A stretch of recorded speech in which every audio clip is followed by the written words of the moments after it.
బట్టి అయ్యా నాయన నాయన మీకే మహిమ ఘనత ప్రభావంలో ఆలోచిస్తున్నామయ్యా నా ప్రభావం మీ దాసులను అభిషేకించండి అయ్యా నాయన మరి నాయన ఎవరెవరైతే జూమ్ మీటింగ్ లో జాయిన్ అవుతున్నారో నాయన వారందరినీ నాయన మీ ఆత్మతో నింపండి అభిషేకించండి నాయన రిసీవ్ చేసుకోవడానికి కావాల్సిన ఆయన మరి గ్రహింపును అనుగ్రహించండి నాయన ఈ కార్యక్రమం అంతా ప్రారంభం నుంచి అంతం వరకు మీరే అధ్యక్షత వహించి నడిపించి మహిమ గంట ప్రభావం పొందమని యేసు అతి పరిశుద్ధమైన నామములో ఈ ప్రార్థన అడిగేస్తున్నాం ఆమె. Thank you uncle. మరి ఇప్పుడు మన స్తుతి ఆరాధనలోకి వెళ్దాం. మన మధ్యలో ఉన్న శామ్ అంకుల్ మళ్ళీ స్తుతి ఆరాధన నడిపిస్తాం.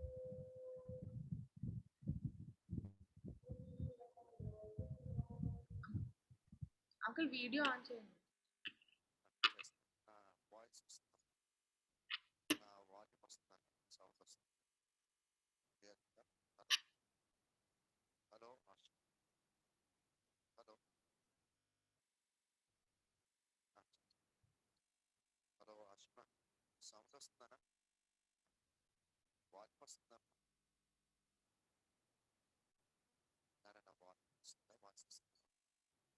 అంకుల్ కొంచెం వాల్యూమ్ ఇంక్రీజ్ చేయండి.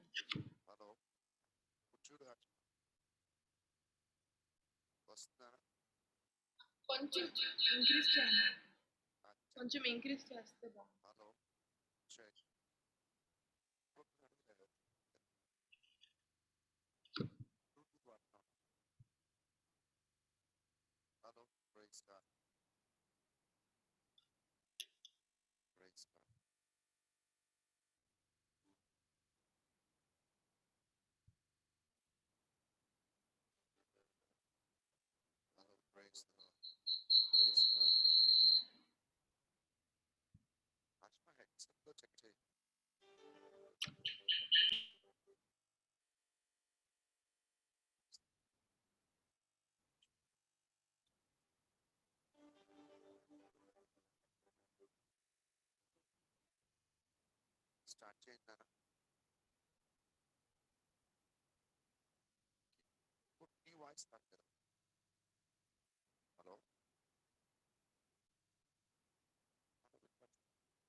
మీ వాయిస్ కొంచెం ఇంక్రీజ్ చేయండి అంకుల్, చాలా స్లో ఉంది. ఎస్ అంకుల్, స్లో ఉంది sir.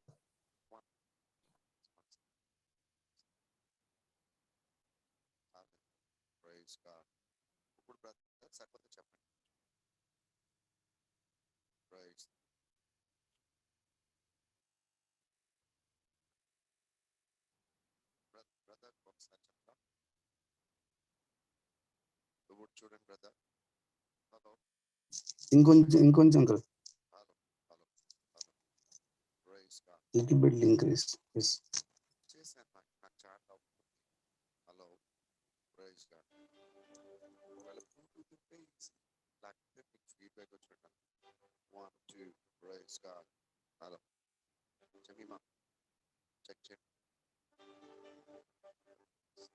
Hallelujah, praise God, praise the Lord. Hallelujah, praise thee, praise, praise. చాలా ఉందా చెప్పమా,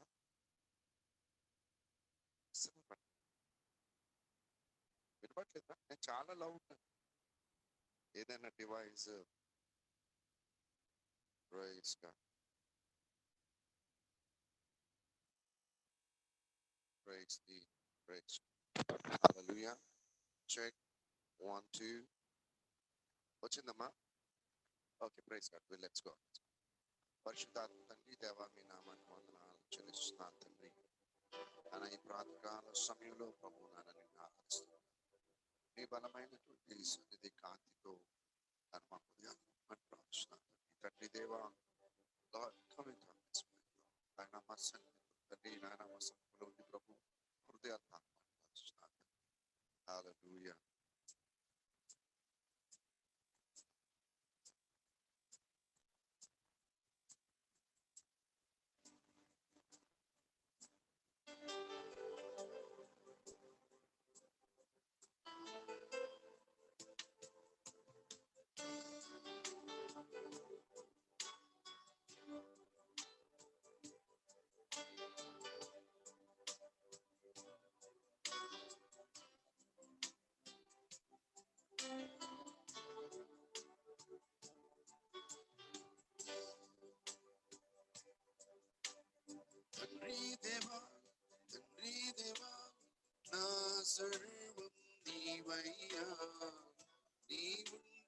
నాకు చాలు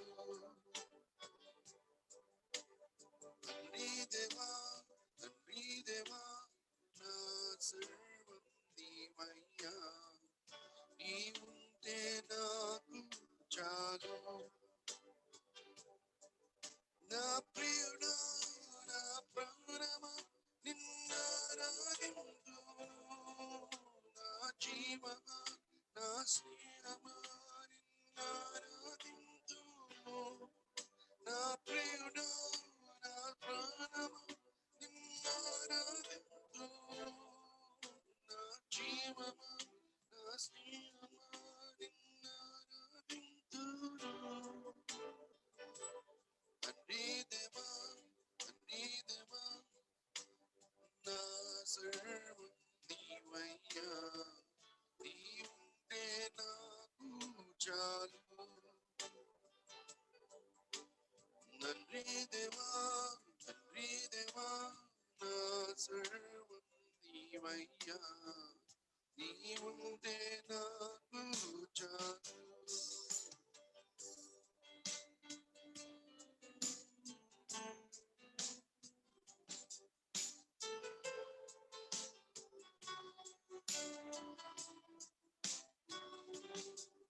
నీ ప్రేమ వర్ణించుట నా వల్ల కాదయ్యా నీ కార్యం వివరించుట నా బ్రతుకు చాలదయ్యా నీ ప్రేమ వర్ణించుట నా వల్ల కాదయ్యా నీ కార్యము వివరించుట నా బ్రతుకు చాలదయ్యా తండ్రి దేవా ఆనందమా నీవరిలో నాకు సుఖము తండ్రి దేవా ఆనందమా నీవరిలో నాకు సుఖము తండ్రి దేవా నా సర్వం నీవయ్యా నీవుంటే నాకు చాలు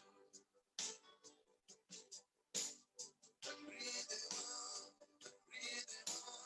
నా సర్వం నీవయ్యా నీవుంటే నాకు చాలు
చిన్నగా ఒకవేళ నా యొక్క స్వరం వినబడిన ప్రభు సన్నిధిలో చేతులెత్తి అయ్యా నాయనా నీ వందనాలు తండ్రి అలాంటి బాధ్యతలకు వచ్చాక అయ్యా no matter how many discomfort that we get through this media, but yet Father, we lift our hearts and God, నిన్ను చూడాలని ఈ ప్రేమలో ఉండాలని నిన్ను ఆశించుచున్నానయ్యా అనే ఈ మాట అందరూ ఎక్కడ కూడి ఉన్నా అందరూ ఆ పదాన్ని ఉపయోగిస్తూ మాట్లాడదాం ఆ పదాన్ని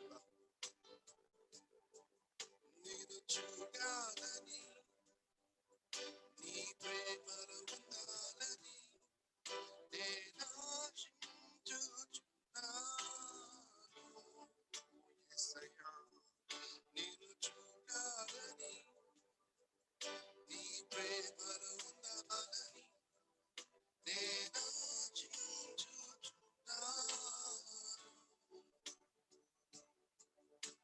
యేసయ్యా నా యేసయ్యా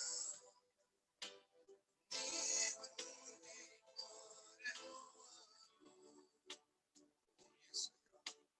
యేసయ్యా నా యేసయ్యా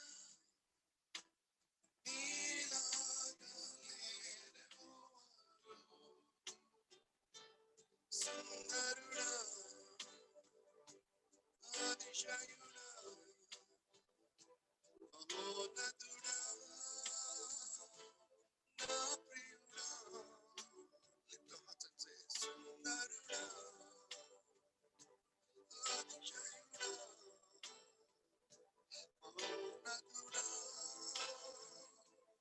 నా ప్రియుడా one more time saints God సుందరుడా అతిశయుడా మహోన్నతుడా నా ప్రియుడా thy word is a lamp unto my feet and the light unto my path.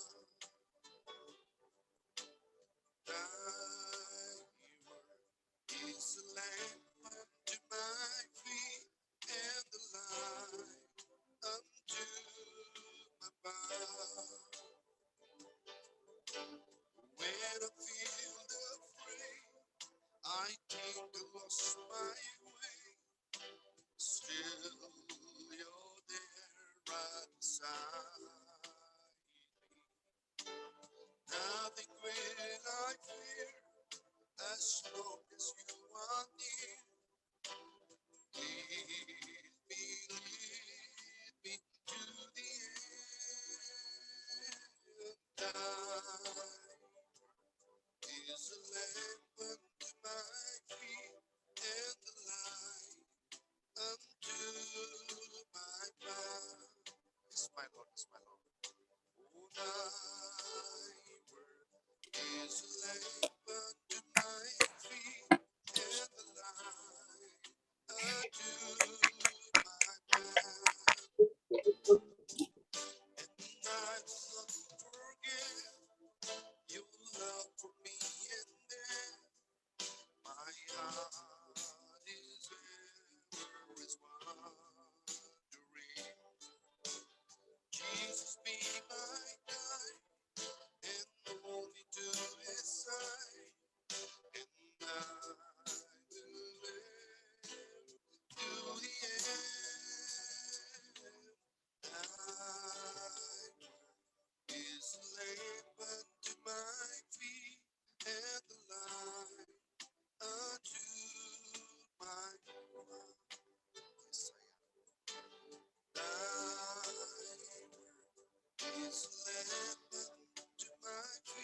తీసేస్తాను.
హలో అన్నా, శ్యామన్నా. ఓకే, మరి శ్యామన్న వాల్యూమ్ చాలా తక్కువ ఉందండి,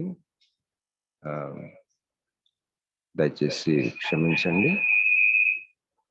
there is some technical problem. అన్న ఉన్న ప్లేస్లో సిగ్నల్ సరిగ్గా ఉండదండి అక్కడ.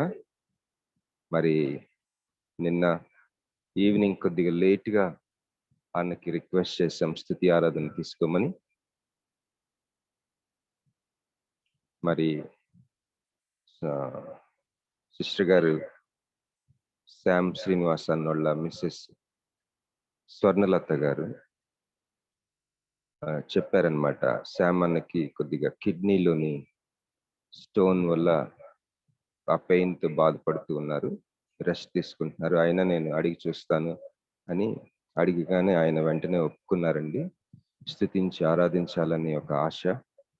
మరి మనందరికీ తెలిసినట్లుగా ఆయన ఆల్మోస్ట్ మన రాష్ట్రం అంతా కూడా అనేక సంఘాల్లో, రివైవల్ మీటింగ్స్లో, మరి అనేకమైన కాన్ఫరెన్సెస్లో ఎన్నో సంవత్సరాలుగా స్తుతి ఆరాధన కి ఒక నిజంగా స్తుతి ఆరాధన నడిపించే లీడర్స్ అంటే శామన్నే మనకు గుర్తుకొస్తారు. అనాయింటెడ్ వర్షిప్, మరి కమిటెడ్గా, మరి ఎంతో ప్యాషన్తో ఆయన స్తుతి ఆరాధన అనేక సంవత్సరాలుగా ప్రభువుకి అర్పిస్తూ అనేక మందిని స్తుతి ఆరాధన నడిపిస్తూ ఉన్న శామన్న మన మధ్యలో స్తుతి ఆరాధన చేయడం అనేది మనలో అనేక మందికి ఇష్టం. ఆయన నడిపించటం, మనం వెంటనే దేవునితో కనెక్ట్ అవుతాం.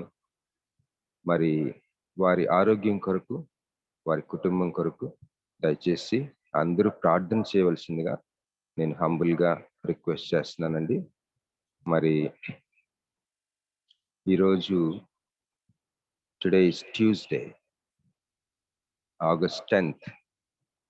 సో మన అందరం దాదాపు 78 పీపుల్ ఆల్రెడీ వచ్చి ఉన్నారు. మరి మనకి ఈరోజు వాక్య పరిచర్య చేయడానికి మన మధ్యలో మనకి సుపరిచితులు, మన దేశంలో మాత్రమే కాకుండా అనేక దేశాల్లో మరి క్రైస్తవేతరులు కూడా ఎరిగి మరి దీవించబడుచున్న అనేక మందికి తెలిసి ఉన్న దేవుని సేవకులు బ్రదర్ ఎడ్వర్డ్ విలియమ్స్ గారు మన మధ్యలో వాక్య పరిచర్య చేయడానికి రావడం నిజంగా ఎంతో గ్రేట్ ప్రివిలేజ్ మనకి. ఎందుకంటే మేము ఈ గ్రూప్ స్టార్ట్ చేసినప్పుడు ఇంతగా దేవుడు ఆశీర్వదిస్తాడని మేము అనుకోలేదు, ఊహించలేదండి. జస్ట్ ఒక ఫ్యూ పీపుల్ అని అనుకున్నాం. ఎందుకంటే మా ఆర్ఫనేజ్ స్టాఫ్ దాంట్లో పెరిగి పెద్దవారై రకరకాల స్థలాల్లో సెటిల్ అయిపోయి ఉన్న పాత పాత అంటే అలమ్నై అంటాం కదా, హోమ్లో పెరిగి పెద్దవారై అనేక స్థలాల్లో ఉన్న వారిని కనెక్ట్ అవ్వాలని ఈ లాక్డౌన్ టైంలో, అలాగే హోమ్ పిల్లలకి కూడా దీవెనకరంగా ఉంటుందని ఈ జూమ్ మీటింగ్ స్టార్ట్ చేయడం జరిగిందండి. మరి ఈరోజు చూసినట్లయితే మన జూమ్ మీటింగ్ని ప్రభువుకి అది నచ్చినట్లుంది. అది మన దేశం ఆల్ ఓవర్ ఇండియా నుంచి జాయిన్ అవటమే కాకుండా మరి అబుదాబి నుంచి, దుబాయ్ నుంచి, అలాగే కెనడా నుంచి, యుఎస్ నుంచి జాయిన్ అవుతా ఉన్నారు. దేవుణ్ణి స్తుతిస్తున్నాను, ఎంతగానో ఆశ్చర్యపోతున్నాను. దేవునికి మహిమ చెల్లిస్తూ సమస్త ప్రివిలేజ్ దేవునికి ఇస్తూ ఉన్నాను.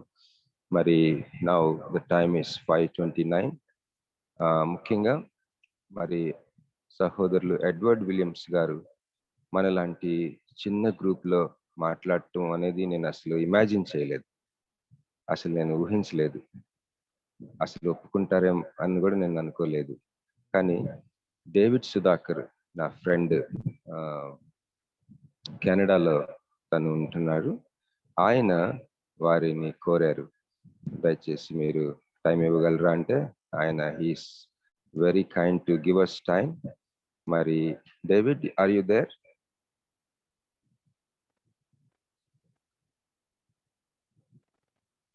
ఉన్నాడు కదా, David is there no? David, if you are there, just can you say hello, please?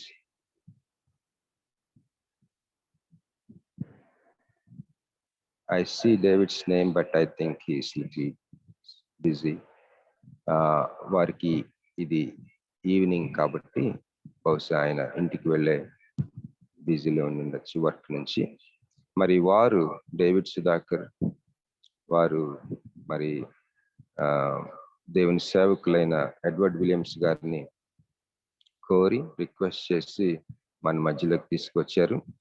మరి పాపం గురించి, డాక్ట్రిన్ ఆఫ్ సిన్ గురించి మరి గతంలో వారు మనతో షేర్ చేసుకుని ఉన్నారు. గమనించండి, మనము ఎడ్వర్డ్ విలియమ్స్ గారి ద్వారా, అలాగే సహోదరి శాంతి సుధాకర్ మొండితోక వారి ద్వారా వినిచున్న ఈ యొక్క సందేశాలు ఎన్నో సంవత్సరాలుగా కష్టపడి వారు నేర్చుకొని వారి జీవితాల్లో వారి జీవితాన్ని ఒక ప్రయోగశాలలాగా దానిని రూఢిపరుచుకొని రీసెర్చ్ అంతా కూడా మనకి విలువైన ఆ యొక్క పాఠాలను, సిద్ధాంతాలను ఈ యొక్క దుర్దినాల్లో మన యొక్క మనసులోకి నూరిపోస్తా ఉన్నారు. వారు ఎంతో వెల చెల్లించి ఉంటారు. నాకు కూడా తెలుసు, నేను కూడా థియాలజీ చదివాను యుఎస్లోని. దాని యొక్క కష్టము, దాని విలువ, దాని యొక్క ఐశ్వర్యము, దాని యొక్క ప్రాస్పెక్ట్ స్కోప్ నాకు ఒక ఐడియా ఉంది. అట్లాంటి విలువైన పరిచర్యని మనకి మరి అందిస్తా ఉన్నారు. మరి పాపం గురించి మన సంఘాల్లో సేవకులు, కాపరులు చెప్పాలంటే వారికి మనల్ని పెంచి పోషించే పనే సరిపోతుంది ఒక్కోసారి. కనుక అంత కష్టపడి చెప్పాలంటే సమయం ఉండకపోవచ్చు. వివరంగా బోధకులు మరి సువార్థికులు కలిసి ఆ యొక్క అనేకమైన గిఫ్టింగ్స్ తోటి మన ముందుకు వచ్చారు. కనుక ఈ సద్వినియోగం చేసుకున్న ఈ రికార్డింగ్స్ యూట్యూబ్లో అవైలబుల్గా ఉన్నాయండి. మరి what a blessing we have this morning. Now 5:32 అయింది. I'm sorry. The now time is yours, my dear brother Edward Williams garu. God bless you, brother. Time is yours. Thank you, brother. Brother, am I audible? Brother, am I audible? Yes, uncle, మీరు audible గానే ఉన్నారు. Right. చిన్న ప్రార్థన చేసుకున్నాం. మా దేవా, మా ప్రభువా, మమ్మల్ని ప్రేమించేటువంటి దేవుడివి, పరిశుద్ధ దేవుడివి, నీతి న్యాయములు కలిగినటువంటి దేవుడివి ప్రభా. మీ పరిశుద్ధత, ప్రేమ ఎప్పుడు కూడా సమపాళల్లో ఉంటుంది తండ్రి, బ్యాలెన్స్డ్గా ఉంటుంది. ప్రేమతో మమ్మల్ని రక్షించాలని తపిస్తున్నావు. మీ పవిత్రత మా పాపాన్ని ఒక అడ్డుగా చూస్తూ ఉన్నది. ఈ రెంటిని ప్రభా ఏ విధంగా నాయన నువ్వు సర్దుబాటు చేయగలిగావో, నీ న్యాయాన్ని, నీతిని కోల్పోకుండా మమ్మల్ని రక్షించటానికి, మాలో ఉన్న పాపాన్ని కడిగివేయటానికి నువ్వు చేసినటువంటి గొప్ప పని మాకు ఎంత ఆశీర్వాదమైందో, మా పాత్ర ఏంటో ఈరోజు మేము తెలుసుకోగలుగుటకు మీరు కృప చూపించమని అడుగుచున్నాం. ప్రభువా, ఎవరు డిస్ట్రాక్ట్ అవ్వకూడదు. ఇది ప్రాముఖ్యమైనటువంటి విషయం. ప్రతి ఒక్కరూ నేర్చుకోవాలి, ప్రతి ఒక్కరూ అర్థం చేసుకోవాలి. నాయన, రక్షింపబడనటువంటి వారు రక్షింపబడాలి. రక్షింపబడ్డాము అని మాయలో ఉన్నవాళ్ళు, భ్రమలో ఉన్నవాళ్ళు వాస్తవాన్ని గ్రహించాలి. గ్రహించిన వాళ్ళు, రక్షింపబడిన వారు ఇతరులకు రక్షణ వార్తను అందించాలి. రక్షింపబడటం అంటే ఏంటి అనేది స్పష్టంగా ఎరిగి ఉండాలి తండ్రి. దానికి ఈ చిన్న సమయాన్ని మీరు మాకు ఇచ్చారు, ఆశీర్వదించమని అడుగుచున్నాం. నా నోటికి మీరు తోడుగా ఉండండి ప్రభువా. నా మాటలు ప్రజలందరికీ అర్థమయ్యేటట్లు చేయండి. మీకే వందనాలు చెల్లిస్తూ యేసు నామములో ప్రార్థన చేయించున్నాం తండ్రి, ఆమేన్. సుధాకర్ గారు అడిగితే నేను సమయం ఇచ్చినట్లు చెప్తా ఉన్నారు. అట్లా ఏమి లేదండి, ఎవరు అడిగినా కూడా నేను ఇస్తాను. సుధాకర్ ఎవరి కోసం అని డేట్ అడగలేదు నాకు. 4 రోజులు టైం ఇస్తావా అని అడిగాడు, ఇస్తానని చెప్పాను అంతే. ఎవరికి అనేది నేను ముందుగా అడగలేదు. అది కెనడాలో ఉన్న వాళ్ళకా, భారతీయులకా అనేది అడగలేదు. తర్వాత కొన్ని రోజుల తర్వాత అడిగాను, మరి ఇంగ్లీష్లో మాట్లాడాలా తెలుగులోనా అంటే తెలుగులోనే అన్నాడు. సరే అన్నాను, అలాగే సిద్ధపడ్డాను. దేవుని యొక్క కృపను బట్టి నేను ఎప్పుడు ఈ ప్రశ్న అడగను, ఎంతమంది ఉంటారు, ఎవరికి అనేది అడగను. డేట్ ఫిక్స్ అయిన తర్వాత ఎవరికి అని ఎందుకు అడుగుతానంటే, ఎలాంటి వాక్యం చెప్పాలి అని తెలుసుకోవడానికి, ఎలాంటి స్థాయిలో ఉన్నారు, నేను ఏ విధంగా సిద్ధపడాలి అని తెలుసుకోవడానికి. అంతేగాని ఇంకా వేరే ఉద్దేశంతో కాదు. నేను చనిపోయేదాకా కూడా ఇలాగే ఉండాలి అనేది నా కోరిక. మీరు ప్రార్థన చేయండి, నేను మారిపోకూడదు. ఈ విధంగా గర్వం అనేది కానీ, లేకపోతే సెలెక్టివ్నెస్ అనేది కానీ ఉండకూడదు. ఈ విషయంలో ఎవరికైనా సరే వాక్యం బోధించడానికి సంసిద్ధత ఉండాలి, అది నా తపన. కాబట్టి అలా ఉండగలుగుటకు ప్రార్థన చేయండి. సరే, ఈరోజు మనం నేర్చుకునేటువంటి అంశము రక్షణ. ఈ రక్షణ అనేటువంటి మాట చాలా మంది తప్పుగా ఉపయోగిస్తూ ఉంటారు. మీరు ఒకవేళ రైట్గా ఉపయోగించిన వాళ్ళు అయితే ప్రైజ్ ద లార్డ్, చాలా సంతోషం, హ్యాపీ. ఒకవేళ తప్పుగా ఉపయోగించుకునే వాళ్ళు అయితే కనుక ఈరోజు తెలుసుకోవడానికి ప్రయత్నం చేయండి. ఒక 10-15 లేదా 20 సంవత్సరాల క్రితం నువ్వు రక్షింపబడ్డావా, నువ్వు మారు మనసు పొందావా అని అడగటం అనేది సహజంగా ఉండేది. మరి ముఖ్యంగా సంఘాలలో ఈ ప్రశ్న అడుగుతూ ఉంటారు. ఆత్మీయ స్థితిని తెలుసుకోవడానికి, అమ్మా రక్షింపబడ్డావా, ప్రభువుని ఎరిగావా, ఇలాంటి అడుగుతూ ఉంటారు. అయితే ఈ మధ్య కాలంలో ఆ ప్రశ్న చాలా చెడ్డ ప్రశ్నగా ప్రజలు చూస్తూ ఉన్నారు, ఇబ్బంది కలిగించే ప్రశ్నగా చూస్తూ ఉన్నారు. కాబట్టి ఆ ప్రశ్నను ఎవరు అడగటానికి ఇష్టపడరు, అడిగించుకోవడానికి కూడా ఇష్టపడరు. సరే, నేనైతే మిమ్మల్ని అడగట్లేదు, కానీ తెలుసుకుందాం, మనం తెలుసుకుందాం. రక్షింపబడటం అని అంటే చాలా మంది తప్పుగా ఎలా అర్థం చేసుకుంటారంటే, తరచుగా ఈ పదం ఉపయోగిస్తారు. ఏమనంటే, నేను రక్షణ తీసుకున్నానండి అని అంటారు. అంటే వాళ్ళ ఉద్దేశంలో బాప్తీసం తీసుకోవటం. బాప్తిస్మము రక్షణ కాదు. నేను బాప్తీసానికి విరోధిని కాదు, బాప్తీసం తీసుకోవద్దు అని చెప్పను. మీరు బాప్తీసం తీసుకోండి అని చెప్తాను.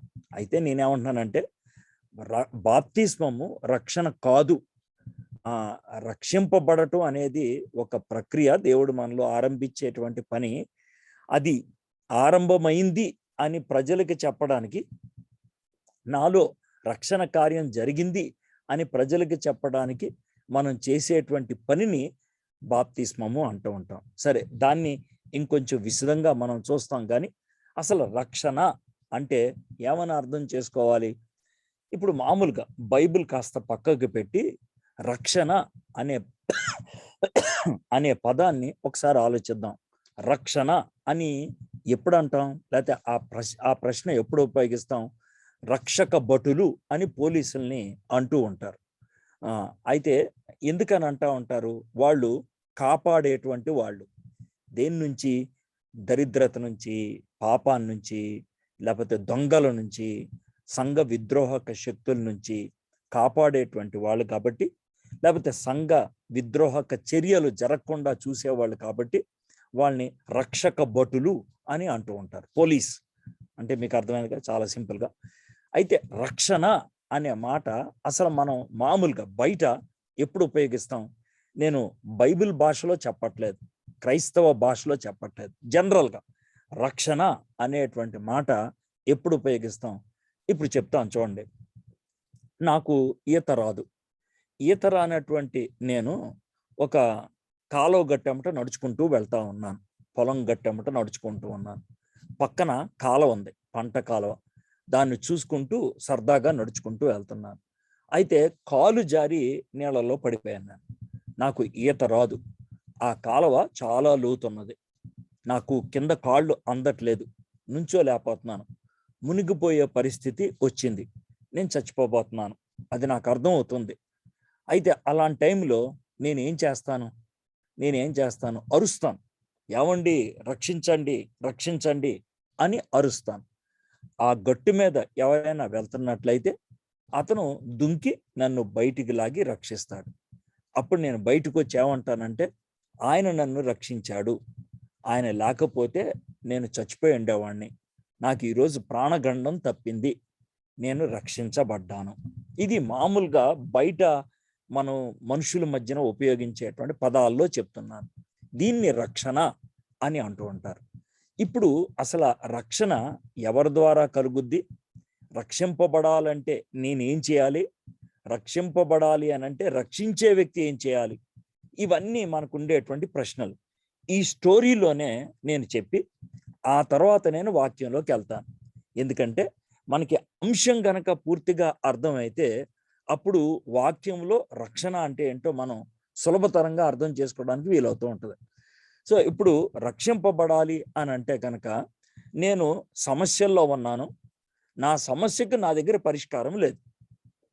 ఇప్పుడు మీకు అర్థమైంది కదా, నేను సమస్యల్లో ఉన్నాను, నా సమస్యకి నా దగ్గర పరిష్కారం లేదు. నేను సమస్యలో ఉన్నాను, ఈ సమస్య నుంచి బయటికి రావాలి అనే ఆశ ఉండాలి. అప్పుడే నేను రక్షింపబడతాను. అంటే నా దాకా చూస్తున్నాను నేను. ఎందుకనంటే ఒకవేళ నేను ఆత్మహత్య చేసుకుందామని నీళ్ళల్లో దూకాను అనుకోండి, సూసైడ్ చేసుకుందామని దూకాను అనుకోండి, అరుస్తానా? అరవను. అరిస్తే గనక నేను అనుకున్న పని అవ్వదు.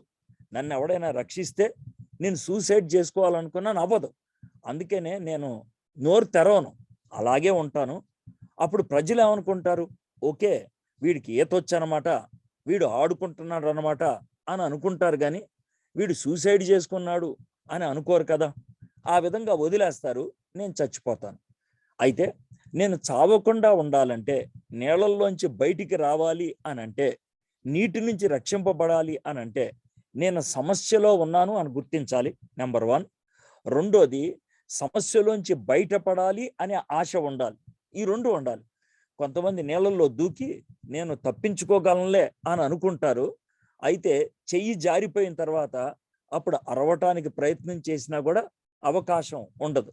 కాబట్టి సమస్యను గుర్తించాలి, సమస్యలోంచి బయటికి రావాలి అనేటువంటి ఆశ ఉండాలి. ఇది నా వంతు. ఆ ఆశని నేను మాట రూపంలో మారుస్తాను. ఎలాగా? ఎవండి రక్షించండి, నేను మునిగిపోతున్నాను. ఇది నేను చేసేటువంటి పని. అయితే ఇప్పుడు నా సమస్య ఏంటంటే ఈత రాదు, ఇది నా సమస్య. నా కోరిక ఏంటనంటే నీటిలోంచి బయటికి రావాలని. నాకు ఈత రాదు సమస్య, నేను బయటికి రావాలి నా కోరిక. ఇది నా వరకు. నేను ఇంకా వేరే దాంట్లోకి వెళ్ళట్లే, ఇదే సన్నివేశాన్ని వివరించుకుంటూ వస్తా ఉన్నాను. అయితే గట్టు మీద ఒక ఆయన ఉన్నాడు, మీలాంటి వాళ్ళు ఎవరు ఉన్నారు. ఒకవేళ ఆయనకి కూడా ఈత రాదనుకోండి, నీళ్ళల్లోకి దూకుతాడా? దూకడాయన. ఎందుకంటే ఆయనకి తెలుసు నాకు ఈత రాదు, ఈడికి ఈత రాదు, నేను దూకి వాడికి నేను సహాయం చేయలేను. కాబట్టి ఆయన గట్టి మీద ఉండి ఏం చేస్తాడు? ఒకవేళ నన్ను రక్షించాలి అనేటువంటి ఆశ ఉంటే గనక ఆయన కూడా అరుస్తాడు. ఎవండి రక్షించండి రక్షించండి అని. సరే, చివరికి ఒక ఆయన వచ్చాడు, ఈత వచ్చినటువంటి వాడు. అతను నన్ను రక్షించగలుగుతాడు. ఇప్పుడు మొట్టమొదటి తేడా చూద్దాం. నాకు ఈత రాదు, నేను మునిగిపోతున్నాను. నన్ను రక్షించగలిగేవాడు ఎవరు? నాకు ఏ సమస్య ఉన్నదో ఆయనకి ఆ సమస్య ఉండకూడదు. మీకు అర్థమైంది కదండి? నాకు ఈత రాదు, ఇది నా సమస్య. నన్ను రక్షించే వాడికి ఈత వచ్చి ఉండాలి. వాడు కూడా ఈత రాని వాడైతే నాకు పరిష్కారం ఎలా అవుతాడు? అవ్వలేడు. కాబట్టి అతను ఈత వచ్చిన వాడు అయి ఉండాలి. రెండోది, ఈత రావటం ఆయన సామర్థ్యత అయితే ఆయనకి ఇంకోటి కూడా ఉండాలి. ఏమని? నన్ను రక్షించాలి అనేటువంటి కోరిక ఉండాలి. ఆయనకి ఆ కోరిక లేకపోతే, ఆ ఇష్టం లేకపోతే నీళ్ళల్లోకి ఎందుకు దూకుతాడు? ఎందుకని ఆ ప్రయాస పడతాడు? ఎందుకని ఆ శ్రమను తన మీద వేసుకోవడానికి ఇష్టపడతాడు? ఏడు కదా. కాబట్టి ఇష్టం ఉండాలి. నేను రక్షించబడాలంటే నాకు కోరిక ఉండాలి రక్షించబడాలని. నన్ను రక్షించాలంటే ఆ వ్యక్తికి ఇష్టం ఉండాలి. అప్పుడే ఆయన రక్షించగలుగుతాడు. అయితే ఆయన గట్టు మీద ఉండి ఒకవేళ నాకు బోధించడం మొదలు పెట్టాడు అనుకో, ఎలాగనంటే, నీకు బుద్ధుందా లేదా? నీళ్ళల్లో ఈత కొట్టడం రాదని, నువ్వు సరిగ్గా నడవటం చేత కదా, అసలు ఎలా పడ్డావు అని లెక్చర్ ఇస్తాడు. ఆ టైంలో ఇవ్వడం. ఇస్తే గనక వాడికి బుద్ధి లేదని అంటాం మనం.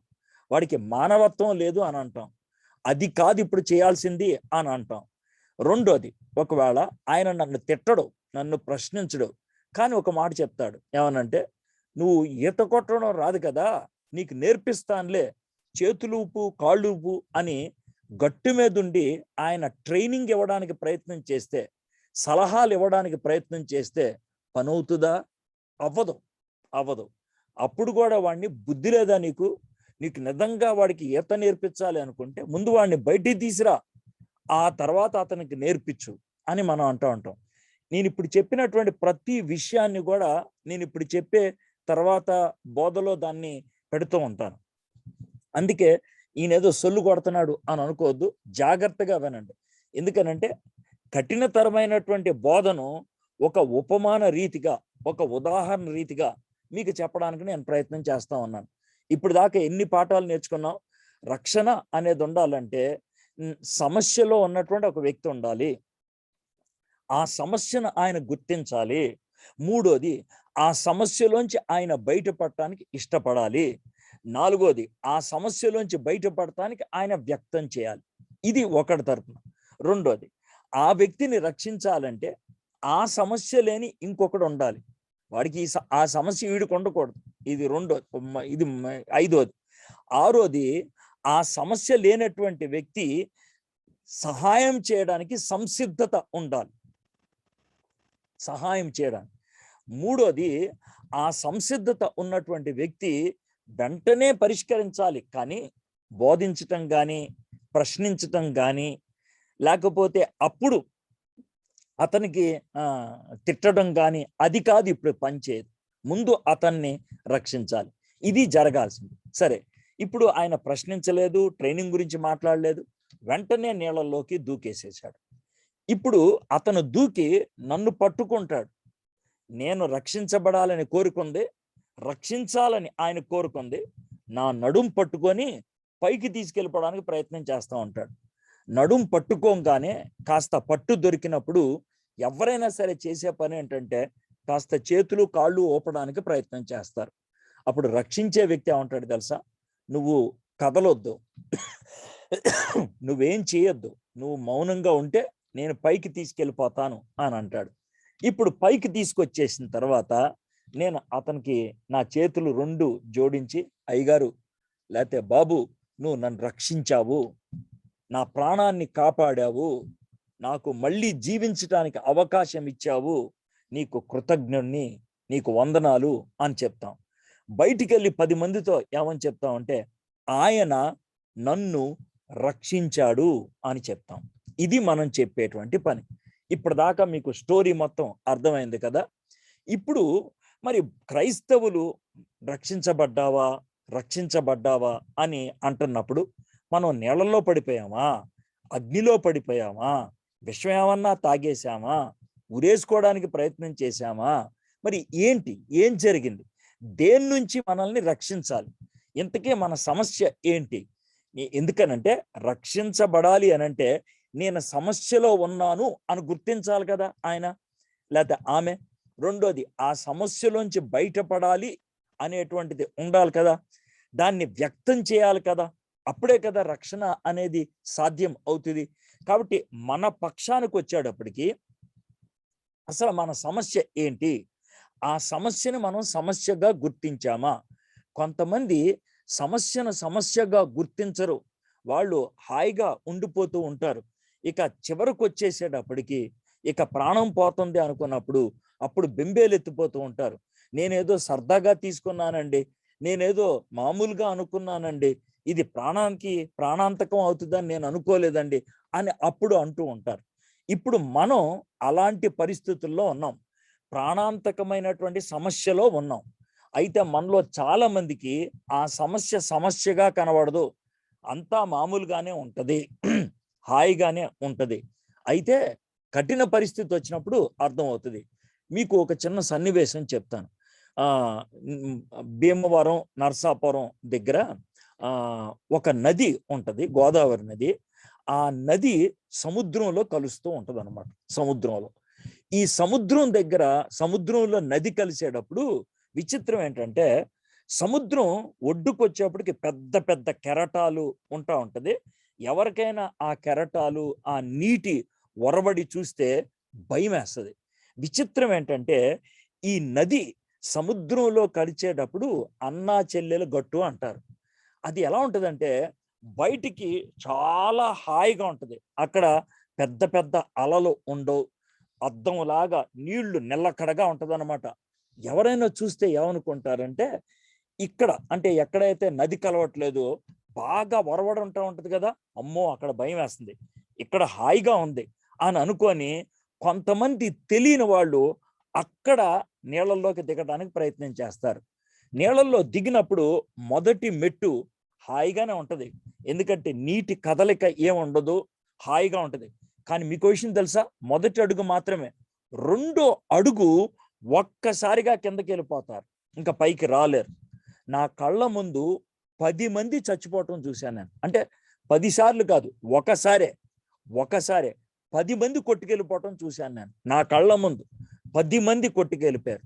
ఎవరు సహాయం చేయలేనటువంటి పరిస్థితి, ఎందుకంటే నీళ్లు చాలా లోతుగా ఉంటుంది, గజ ఈతగాళ్ళు వస్తే గాని సహాయం చేయలేరు. మొత్తం 12 మంది కొట్టుకెళ్ళిపోయారు. ఒకే ఒక అతను కొంచెం ఈత వచ్చినటువంటి వ్యక్తి సాహసించి ఇద్దరిని మాత్రం తప్పించాడు. కొంతమంది నీళ్ళలో ఇక్కడ దాకా మునిగి అరుస్తున్నారు రక్షించండి అని, కానీ వాళ్ళని ఎవరు రక్షించలేకపోయారు, అలాగే కొట్టుకొని వెళ్ళిపోయారు కళ్ళ ముందుగా, ఎవరు ఏం చేయలేకపోయారు. అది పరిస్థితి. అయితే వాళ్ళు సమస్యలో ఉన్నారని ముందు అనుకోలేదు, వాళ్ళు అనుకునే టైంకి చెయ్యి జారిపోయింది అని అంటూ ఉన్నారు. అయితే ఈరోజు మీ పరిస్థితి అలా కాకూడదు, అంటే చెయ్యి జారిపోయేదాకా తెలియకుండా ఉండకూడదు. అందుకనే ఈ టీచింగ్ అనేది పెట్టడం జరిగింది, మీరు తెలుసుకోవాలి అనేటువంటి ఉద్దేశంతో, మీరు గ్రహించాలి అనేటువంటి ఉద్దేశంతో. సో మన సమస్య ఏంటి అనేది. రెండోది, మనంతట మనం పరిష్కరించుకోలేం, అది కూడా గ్రహించాలి. ఊబిలో జిగటమన్ను ఊబి అంటారే, దాంట్లో ఎవరన్నా దిగి పడిపోయినప్పుడు పైకి రావడానికి ఎంత ప్రయత్నం చేస్తే అంత త్వరగా లోనికి వెళ్ళిపోతూ ఉంటారు, ఎంత తాపత్రయపడతా ఉంటే అంత లోనికి వెళ్ళిపోతూ ఉంటారు. కాబట్టి ఇక్కడ కూడా జరిగేది అదే, మనంతట మన రక్షణ సాధ్యం కాదు అనే విషయాన్ని కూడా మనం గ్రహించాలి. ఇతరులు మనం రక్షించాలి అని. ఎవరు రక్షించగలుగుతారు? ఎవరు పడితే వాళ్ళు రక్షించలేరు. మనకి ఏ సమస్య ఉన్నదో ఆయనకి ఆ సమస్య ఉండకూడదు. మనల్ని రక్షించటానికి ఆయన ఇష్టపడాలి. ఆయన ఇష్టపడినప్పుడు, ఆయన రక్షిస్తున్నప్పుడు ఆయనకు మనం సహకరించాలి, ఆయన మీద మనం విశ్వాసం ఉంచాలి. ఎవరన్నా మనం రక్షించడానికి వస్తే నీకు ఏతొచ్చా, నువ్వు నన్ను నిజంగా రక్షించగలవా అనే ప్రశ్నలు వెయ్యం. మనం ఆయన మీద వెంటనే మనసు పెడతాం, విశ్వాసం చూపిస్తాం, అతను రక్షించిన తర్వాత వందనాలు చెప్తాం. ఇదే అండి స్టోరీ. ఇది ఉపమానం. ఈ ఉపమానంలో మీకు అన్ని విషయాలు స్పష్టంగా అర్థమైనాయి కదా. మరి క్రైస్తవులు రక్షణ అనేది దేని గురించి? నేను లాస్ట్ క్లాసుల్లో పాపం గురించి మాట్లాడుతూ ఉన్నప్పుడు 2 సెషన్స్గా తీసుకొని మానవుడి యొక్క సమస్య పాపం అని చెప్పాను. పౌలు భక్తుడు రోమ్లో ఉన్నటువంటి వాళ్ళకి ఉత్తరం రాస్తూ 16 అధ్యాయాలు కలిగినటువంటి ఉత్తరంలో 5 అంశాలు ఇమిడ్చాడు. మొదట మానవ సమస్య ఏంటి అనేది రాసుకుంటూ వచ్చాడు. మొదటి అధ్యాయం 18వ వచనం నుంచి 3వ అధ్యాయము మధ్య దాకా మానవుడికి ఉన్నటువంటి సమస్య ఏంటి అనే దాన్ని చక్కగా వివరించుకుంటూ వచ్చాడు. ఇక 3వ అధ్యాయం 20వ వచనం, మీ దగ్గర బైబిల్ ఉంటే పౌలు భక్తుడు రోమ్ ప్రజలకు రాసినటువంటి ఉత్తరం, రోములో ఉన్నటువంటి సంఘస్థులకు రాసినటువంటి ఉత్తరం 3వ అధ్యాయము 20వ వచనం నుంచి మనం 26వ వచనం దాకా ధ్యానం చేస్తాం. ఈ 7 వచనాలు మనం వరుసగా చదువుకుంటూ వెళ్తూ దాన్ని మనం అర్థం చేసుకోవడానికి ప్రయత్నం చేస్తాం. సమస్య ఏంటి అని అనటానికి పౌలు భక్తుడు రోమీలకు రాసిన పత్రిక మొదటి అధ్యాయం 18 నుంచి 32 దాకా 2 క్లాసుల్లో చదువుకుంటూ వెళ్ళాం. దాని నుంచే మనం తెలుసుకున్నాం చాలా విషయాలు. ఇప్పుడు పరిష్కారం, రక్షణ కార్యం అన్న దాన్ని 20వ వచనం నుంచి 26వ వచనం దాకా చదివి అర్థం చేసుకోవడానికి ప్రయత్నం చేస్తాం. ఇది మనం చేసేటువంటి పని. అయితే రక్షణ అంటే ఏంటో మీకు చెప్పాను, రక్షించబడాలి అన్నవాడికి ఉండాల్సింది ఏంటో చెప్పాను, రక్షించేవాడికి ఉండాల్సింది ఏంటో చెప్పాను. ఇది మీకు ఇప్పటిదాకా స్టోరీ అర్థమైన ఉంటుంది. దాన్ని ఇక్కడ పెట్టుకోవడానికి ప్రయత్నం చేద్దాం. రోమా 3:20 నుంచి చదువుతున్నాను. ఏలయనగా ధర్మశాస్త్ర సంబంధమైన క్రియల మూలంగా ఏ మనుష్యుడును ఆయన దృష్టికి నీతిమంతుడని తీర్చబడడు. ధర్మశాస్త్రం వలన పాపమనగా ఎట్టిదో తెలియబడుచున్నది. ఇప్పుడు ధర్మశాస్త్రము అని అంటే గనక మోషే గారు ఇచ్చినటువంటిది. ధర్మశాస్త్రం దేవుడు అసలు ఎందుకు ఇవ్వాల్సి వచ్చింది? దేవుడు మొట్టమొదటి ధర్మశాస్త్రాన్ని ఇవ్వలేదు, తర్వాత ధర్మశాస్త్రాన్ని ఇచ్చాడు. మొదట్లో ఆయన కొన్ని నిబంధనలు పెట్టాడు. ఇలా ఈ చేయాలి, ఈ చేయకూడదు, ఇలాగ 1-2 చెప్పడం జరిగింది. అయితే మానవులు అంటే ఆదాము అవ్వలు దేవునితో సంబంధం కలిగిన వాళ్ళు కాబట్టి దేవుడు డైరెక్ట్ గా వాళ్ళ యొక్క మనసుకి ఏది రైటు ఏది రాంగు అనేది చెప్తూ ఉన్నాడు. కాబట్టి వాళ్ళ మనస్సాక్షి ప్రకారం వాళ్ళు జీవిస్తూ ఉండేటువంటి వాళ్ళు. అయితే ఈ మనస్సాక్షి పాడైపోయింది. ఈ తప్పు చేసినప్పుడు నువ్వు తప్పు చేస్తున్నావు అనే అపరాధ భావాన్ని తీసిపడేసింది. మీకు ఒక చిన్న ఉదాహరణ చెప్తాను. ఆదాము పండు తిన్నప్పుడు సిగ్గుపడిపోయి భయపడిపోయి ఆయన చెట్టు వెనక్కెళ్ళి దాక్కున్నాడు. సిగ్గుపడిపోయి భయపడిపోయి అపరాధ భావంతో చెట్టు వెనక్కెళ్ళి దాక్కున్నాడు. దాక్కుంటే దేవుడు వచ్చి, ఆదాము ఎక్కడున్నావు అంటే, నాకు భయం వేస్తుంది, నాకు సిగ్గేస్తుంది, నేను చెట్టు వెనకాల దాక్కున్నాను అన్నాడు. ఇది ఆదాం.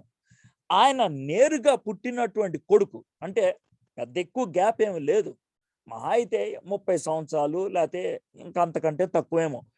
అంత గ్యాప్లో జరిగినటువంటి విపరీతమైనటువంటి పర్యవసానం లేకపోతే మార్పు ఏంటనంటే, తన కొడుకైనటువంటి కయ్యను తన తమ్ముణ్ణి చంపేశాడు.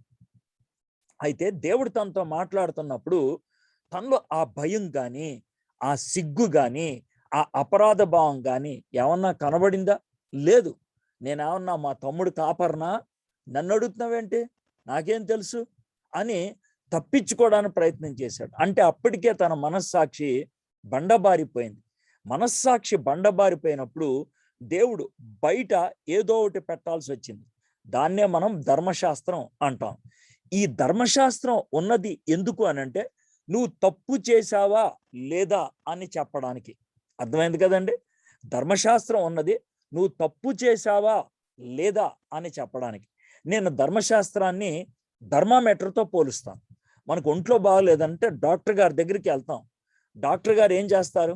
నీకు జ్వరం ఉందా అని అనటానికి. పూర్వకాలంలో అయితే థర్మామీటర్ను నోట్లో పెట్టేవాళ్ళు. ఇప్పుడు ఏం చేస్తున్నారు?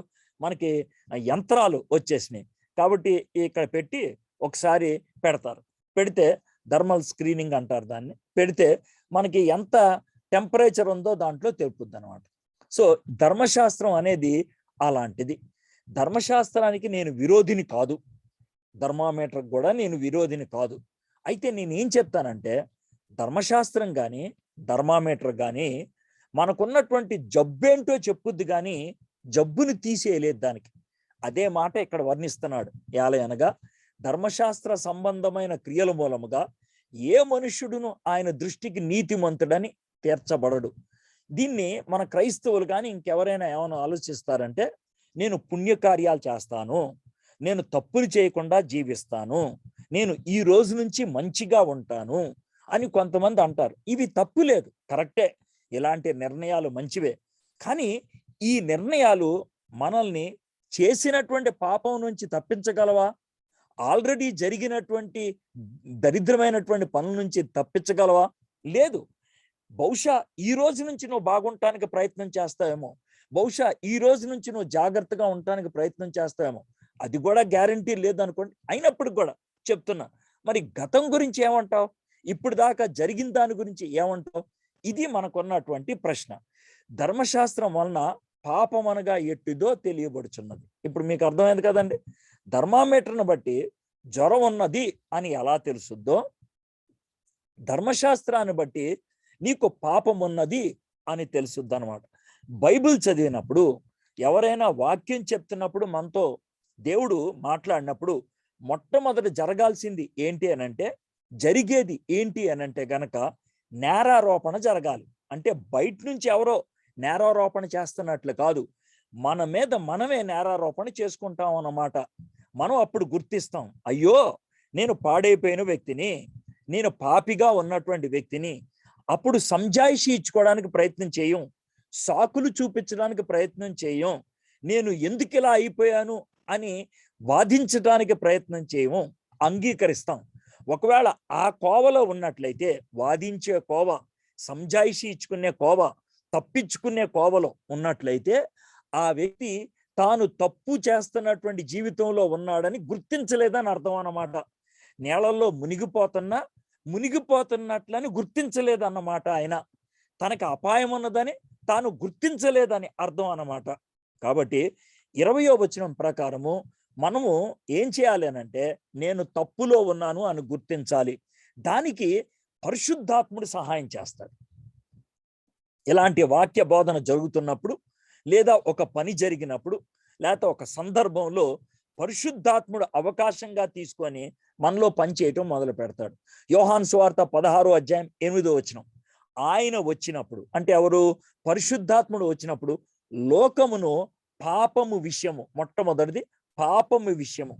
కాబట్టి నేను పాపములో ఉన్నాను, పాపపు జీవితం నాది, పడిపోయిన జీవితం నాది అని అంగీకరించడం అనేది జరగాలి. నాకు ఒంట్లో బాగోలేదు అని తెలిసినప్పుడే కదా డాక్టర్ దగ్గరికి వెళ్ళేది. కొంతమంది ఒంట్లో బాగోపోయినా ఏం పర్లేదులే, తగ్గిపోతుందిలే అని అనుకుంటారు. కొంతకాలం క్రితం దాన్ని లైట్గా తీసుకునే వాళ్ళం, కానీ ఇప్పుడు కోవిడ్ ఉన్నటువంటి దినాలలో కాస్త ఒళ్ళు వేడెక్కితే చాలు పరిగెట్టుకుంటూ వెళ్ళిపోతాం. ఎందుకని? కోవిడ్ కాకపోయినా కోవిడ్ ఏమో అనేటువంటి భయముతో. కాబట్టి ఈ రెండు విపరీత ధోరణులు ఉన్నాయి. ఎంత నీరసంగా ఉన్నా పర్వాలేదే అనుకునేది ఒక విపరీతం అయితే, చిన్న తేడా వచ్చినా కూడా అదే భయంకరమైందేమో అనుకునేటువంటిది ఇంకోటి. కానీ మనం మధ్యలో ఉంటే కనుక బాగుంటుంది. సరే, ఇది 20వ వచనం. ఇప్పుడు 21వ వచనం, ఇట్లుండగా ధర్మశాస్త్రమునకు వేరుగా దేవుని నీతి బయలుపరచబడుచున్నది, దానికి ధర్మశాస్త్రమును ప్రవక్తలను సాక్ష్యం ఇచ్చుచున్నారు. ఇప్పుడు మనం డాక్టర్ గారి దగ్గరికి వెళ్తే, డాక్టర్ గారు మనకి థర్మామీటర్ ఉపయోగించి, లేకపోతే ఆ థర్మల్ స్క్రీనింగ్ మెషిన్ ఉపయోగించి నీకు జ్వరం ఉంది అని తేల్చారు. ఆ తేల్చిన తర్వాత ఆ థర్మల్ స్క్రీనింగ్ మెషిన్ కానీ థర్మామీటర్ కానీ ఇక నిరుపయోగం. ఆ తర్వాత నిరుపయోగం. అది అక్కడ దాకే పనికొస్తుంది. నీకు జబ్బుంది అని చెప్పడం దాకే పనికొస్తుంది. ఆ తర్వాత నిరుపయోగం. డయాగ్నోస్టిక్ సెంటర్కి ఎందుకు వెళ్తాం? యూరిన్ టెస్ట్కో బ్లడ్ టెస్ట్కో వెళ్తాం. ఆ టెస్ట్ రిపోర్ట్ వచ్చిన తర్వాత ఇక డయాగ్నోస్టిక్స్ తో మనకి సమస్య పరిష్కారం లేదు. అంటే మనకి ఆ యొక్క సెంటర్ దగ్గర నుంచి పరిష్కారం లేదు. డాక్టర్ గారు పరిష్కారం ఇవ్వాలి. కాబట్టి మనం డయాగ్నోస్టిక్ సెంటర్లోంచి బయటకు వచ్చేస్తాం, థర్మామీటర్ని పక్కకు పెట్టేస్తాం, లేకపోతే థర్మల్ స్క్రీనింగ్ మెషిన్ని పక్కకు పెట్టేస్తాం. ఇది డాక్టర్ గారు చేసేది. ఇట్లుండగా ధర్మశాస్త్రమునకు వేరుగా అంటే వ్యతిరేకంగా అని కాదు. పక్కకు పెట్టేశారంటే అది అసలు పనికి మాలింది అని కాదు. నీ పని ఇక్కడ దాకా, దీని తర్వాత ఇక వేరేది పని చేయాలి అన్నమాట. మోటార్ సైకిల్ స్టార్ట్ చేసేటప్పుడు మనం కిక్ రాడ్ని కొడతాం. ఓకే, టపా టపా కొడతాం. కొట్టినప్పుడు అది స్టార్ట్ అవ్వగానే ఇంకా కిక్ రాడ్తో పని లేదు, ఆ తర్వాత ఎక్సలేటర్తో పని ఉంటుంది అనమాట. అంటే కిక్ రాడ్ పనికి మాలిందని కాదు, కిక్ రాడ్ వేస్ట్ అని కాదు, దాని పాత్ర అక్కడ వరకే, దాని పాత్ర అక్కడ వరకే, దాని తర్వాత వేరేది చేయాలి అనేటువంటి విషయం అర్థమవుతుంది. ధర్మశాస్త్రం పాత్ర అక్కడ వరకే.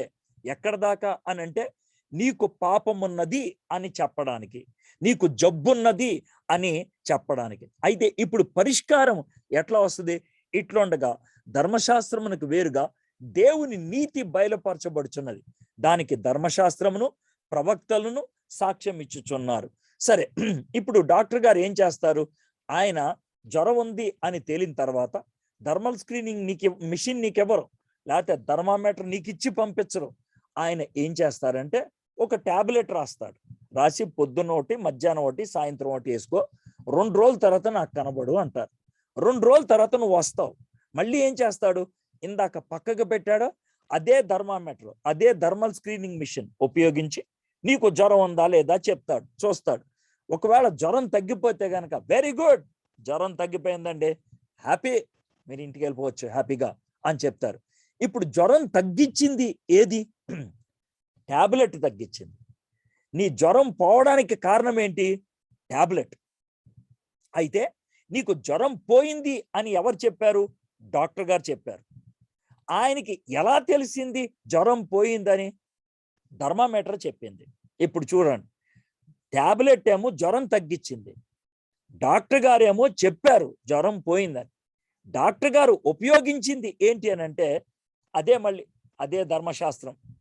అదే విధంగా నా జీవితం ఒకవేళ పాపం అనేది సమస్య అయితే, పాపం ఉన్నది అని చూపించేది ధర్మశాస్త్రం అయితే, పాపం పోయింది అని కూడా చెప్పాల్సింది అదే. అంటే మనము రక్షించబడేది ధర్మ విరోధ పద్ధతిలో కాదు, ధర్మపరంగానే, ధర్మశాస్త్రానికి విరుద్ధంగా కాదు, కానీ ధర్మశాస్త్రానికి వేరుగా. మనల్ని రక్షించేది ధర్మశాస్త్రం కాదు, కానీ రక్షించబడ్డాము అని చెప్పేది ధర్మశాస్త్రం. అదండి 21వ వచనం. ఇట్లుండగా ధర్మశాస్త్రమునకు వేరుగా దేవుని నీతి బయలుపరచబడుచు ఉన్నది, దానికి ధర్మశాస్త్రమును ప్రవక్తలను సాక్ష్యం ఇచ్చుచున్నారు. ఇప్పుడు మనం 20-21 వచనాలు చూసినట్లయితే సమస్య ఏంటో ముందు చెప్పాడు, ఎలా గుర్తిస్తామో చెప్పాడు, దానికి విధానము ఏంటో చెప్పాడు. ఇప్పుడు 22వ వచనం, అది యేసుక్రీస్తునందల విశ్వాస మూలముదై నమ్ము వారందరికీ కలుగు దేవుని నీతి అయి ఉన్నది. నేను ఇందాక చెప్పినటువంటి ఉదాహరణలో ఈత రాదు అనేది నా సమస్య అయితే, నన్ను సమస్యలోంచి బయటికి తీసుకొచ్చేవాడు ఈత వచ్చిన వాడై ఉండాలి. ఇప్పుడు నా సమస్య పాపం అయితే నన్ను ఆ పాపం నుంచి బయటికి లాగేటువంటి వాడు పాపము లేని వాడై ఉండాలి. ఇప్పుడు మీకు అర్థమైంది కదండి. ఆయనలో కూడా పాపం ఉంటే కనుక ఇక నన్ను ఏ విధంగా తప్పించగలుగుతాడు? తప్పించలేడు కదా. యేసుక్రీస్తునందల విశ్వాస మూలముదై నమ్ము వారి అందరికీ కలుగు దేవుని నీతి అయి ఉన్నది. ఇక్కడ యేసుక్రీస్తు మన సమస్యకు పరిష్కారంగా ఉన్నాడు. యేసయ్య మనకి టాబ్లెట్లు అంటాడు అన్నమాట. దేవుడు డాక్టర్ అనమాట, యేసయ్య టాబ్లెట్ అనమాట. దేవుడు అంటే తండ్రి అయినటువంటి దేవుడు డాక్టర్గా మనకి యేసుక్రీస్తు అనే టాబ్లెట్ని ఇచ్చాడు. యేసుక్రీస్తు అనే టాబ్లెట్ని ఇచ్చినప్పుడు మనం ఏం చేయాలి? డాక్టర్ గారు మనకి టాబ్లెట్ ఇచ్చినప్పుడు డాక్టర్ గారు చెప్పిన మాట నమ్మి ఆ టాబ్లెట్ మనం వేసుకోవాలి. అప్పుడే కదా అది పనిచేసేది. మరి టాబ్లెట్ ఎందుకు వేసుకున్నావు? డాక్టర్ గారు చెప్పిన మాటను బట్టి విశ్వసించావు కాబట్టి. డాక్టర్ గారి మీద నీకు డౌట్ ఉంటే, డాక్టర్ గారి మీద నీకు నమ్మకం లేకపోతే టాబ్లెట్ వేసుకుంటావా? వేసుకో. వీడికి సరిగ్గా తెలుసో లేదో, ఈ ట్రీట్మెంట్ కరెక్టో కాదో, ఈ టాబ్లెట్ వేసుకోవచ్చో లేదో, ఇలాంటి అనుమానాలు ఉన్నప్పుడు నువ్వు ట్రీట్మెంట్ని సరిగ్గా తీసుకోగలుగుతావా? లేదు. కాబట్టి మనము రక్షించబడాలి అని అంటే మన పాత్ర మొదట గుర్తించడం అయితే అది పరిశుద్ధాత్ముడి సహాయం చేసినప్పుడు అవుతుంది. రెండోది, మనకి పరిష్కార మార్గాన్ని దేవుడు వినియోగిస్తున్నప్పుడు విశ్వసించాలి. అది యేసుక్రీస్తునందలి విశ్వాస మూలమదై నమ్ము వారందరికీ కలుగు దేవుని నీతి అంది. కాబట్టి ఈ టాబ్లెట్ వేసుకుంటే నీకు జ్వరం పోద్దయ్యా, ఈ టాబ్లెట్ వేసుకుంటే నీకు తలనొప్పి పోద్దయ్యా అని చెప్పినప్పుడు నువ్వు నమ్మి వేసుకోవాలి, నువ్వు విశ్వసించి వేసుకోవాలి. సో మన పాత్ర దీంట్లో ఏంటి అని అంటే విశ్వాసం. విశ్వాసం విశ్వాసం లేకుండా ఎవడునూ రక్షింపబడలేడు. ఇది మీకు అర్థమవుతుంది కదండి. కేవలం విశ్వాసాన్ని బట్టే జరుగుద్ది, లేకపోతే జరగదు. ఇది పనులు బట్టి జరిగేది కాదు, విశ్వాసాన్ని బట్టి జరిగేది. నీళ్ళల్లోంచి బయటికి రావడానికి నువ్వు చేసింది ఏమీ లేదు. రక్షించే వ్యక్తికి నిన్ను నువ్వు అప్పగించుకున్నావు, అందుకు జరిగింది. మీకు అర్థమైంది కదండి, ఎంత స్పష్టంగా ఉందో చూడండి. అయితే ఇది ఎవరికి వర్తిస్తుంది? నాకు వర్తిస్తుందా అనే ప్రశ్న ఉంటది. మీలో కొంతమంది ఇక్కడ కూర్చున్న వాళ్ళు, సార్ నేను సమస్యల్లో లేననుకుంటా సార్, కాబట్టి ఇది నాకు వర్తించదనమాట అని మీరు అనుకుంటూ ఉండొచ్చు. అందుకని 23వ వచనం వచ్చింది. ఏ భేదము లేదు, ఏ భేదమును లేదు. అందరూ పాపము చేసి దేవుడు అనుగ్రహించు మహిమను పొందలేకపోవచ్చున్నారు. అందరూ పాపంలో ఉన్నటువంటి వాళ్ళే. మనందరికీ పాపము ఏ విధంగా సంప్రాప్తమైనది అన్న దానికి పాపం గురించి మాట్లాడేటప్పుడు మీకు చెప్పాను. మొదటిది ఏంటంటే మూల పాపము. ఆదాము అవ్వ పాపం చేయటం బట్టి మనందరికి కూడా ఆ పాపపు నైజం సంతరించుకుంది. అర్థమైందా? మనందరి మీద ఆ పాపము మోపబడింది, మనందరికీ అది పాపంగా ఎంచబడింది. ఎలాగంటే నీరజ్ చోప్రా ఒక్కడే టోక్యోలో గోల్డ్ మెడల్ సంపాదించాడు. మన భారతీయులు నీరజ్ చోప్రా అని చెప్పుకుంటున్నారు, కానీ ప్రపంచం నీరజ్ చోప్రా గురించి మాట్లాడదు. భారతదేశానికి ఒక గోల్డ్ మెడల్ వచ్చిందని చెప్పుద్ది, అంతే. భారతదేశానికి 133 కోట్ల మందికి అది ఆపాదిస్తా ఉంది, ఒకడు సంపాదించినప్పటికీ కూడా. ఎందుకంటే ఆయన మన ప్రతినిధి కాబట్టి, ఆదాము మన ప్రతినిధి కాబట్టి అది మనందరికీ కూడా సంప్రాప్తమైనది. అర్థమైంది కదా? అది నేను చెప్పాను. రెండోది ఏంటంటే వ్యక్తిగతంగా మనందరం పాపం చేసిన వాళ్ళమే. పాపం లేదు అని ఎవరు చెప్పగలుగుతారు? నేను పాపం చేయలేదు అని ఎవరు చెప్పగలుగుతారు? మనలో కొంతమంది క్రియల్లో చేయకపోవచ్చు, ఊహల్లో చేసిన వాళ్ళు ఉన్నారు, ఆలోచనలో చేసిన వాళ్ళు ఉన్నారు. దేవుడు దాన్ని పాపంగా ఎంచుతూ ఉంటాడు. సో ఏ భేదము లేదు, అందరూ పాపం చేసి దేవుడు అనుగ్రహించు మహిమను పొందలేకపోతున్నారు. దీనికి నేను బాగా అర్థం అవడానికి ఈ ఉదాహరణ చెప్తాను. ఒకవేళ ముగ్గురు ఫెయిల్ అయిన వాళ్ళు కూర్చొని మాట్లాడుకుంటున్నారు అనుకోండి, వాళ్ళ మాటలు ఎలా ఉంటాయో మీరు ఊహించండి. ఒక వ్యక్తికి 32 మార్కులు వచ్చినాయి, ఇంకో వ్యక్తికి 34 మార్కులు వచ్చినాయి. ఇద్దరు ఫెయిల్ అయిన వాళ్ళే. అయితే 34 మార్కులు వచ్చినాడు, అయ్యో 1 మార్కులో పోయిందని వాడు ఏడుస్తూ అలా కూర్చొని ఉంటాడు. ఈలోగా 32 వచ్చినాడు వస్తాడు, ఎరా ఎందుకురా ఏడుస్తున్నావు అంటాడు. అరే 1 మార్కులో పోయిందిరా అంటారే, కొంచెం కష్టపడిపోయావా, కష్టపడితే గెలిచేవాడే కదరా, కష్టపడితే పాస్ అయ్యేవాడే కదా, అక్కడ దాకా వచ్చి ఏంట్రా నువ్వు చేసావు అని వీడు అంటా ఉంటే, ఈ 34 వచ్చినోడు ఆడి ఫెయిల్ అయ్యాడు, ఆడి ఇప్పటిదాకా బాధపడుతున్నాడు. ఈ ఎప్పుడు సరిగ్గా చదవనటువంటి వ్యక్తి ఇలాగ మాట్లాడుతూ ఉంటే వాడికి టెన్షన్ పుట్టుకొస్తుంది. పొరపాటుని ఈడి పాస్ అయ్యాడా అన్నట్లు ఉంటుంది అనమాట. కొద్దిసేపు నాకు అడుగుతాడు, సర్లేరా నా సంగతి వదిలే, నీదేమైందే, నాదా 32 వచ్చినాయి.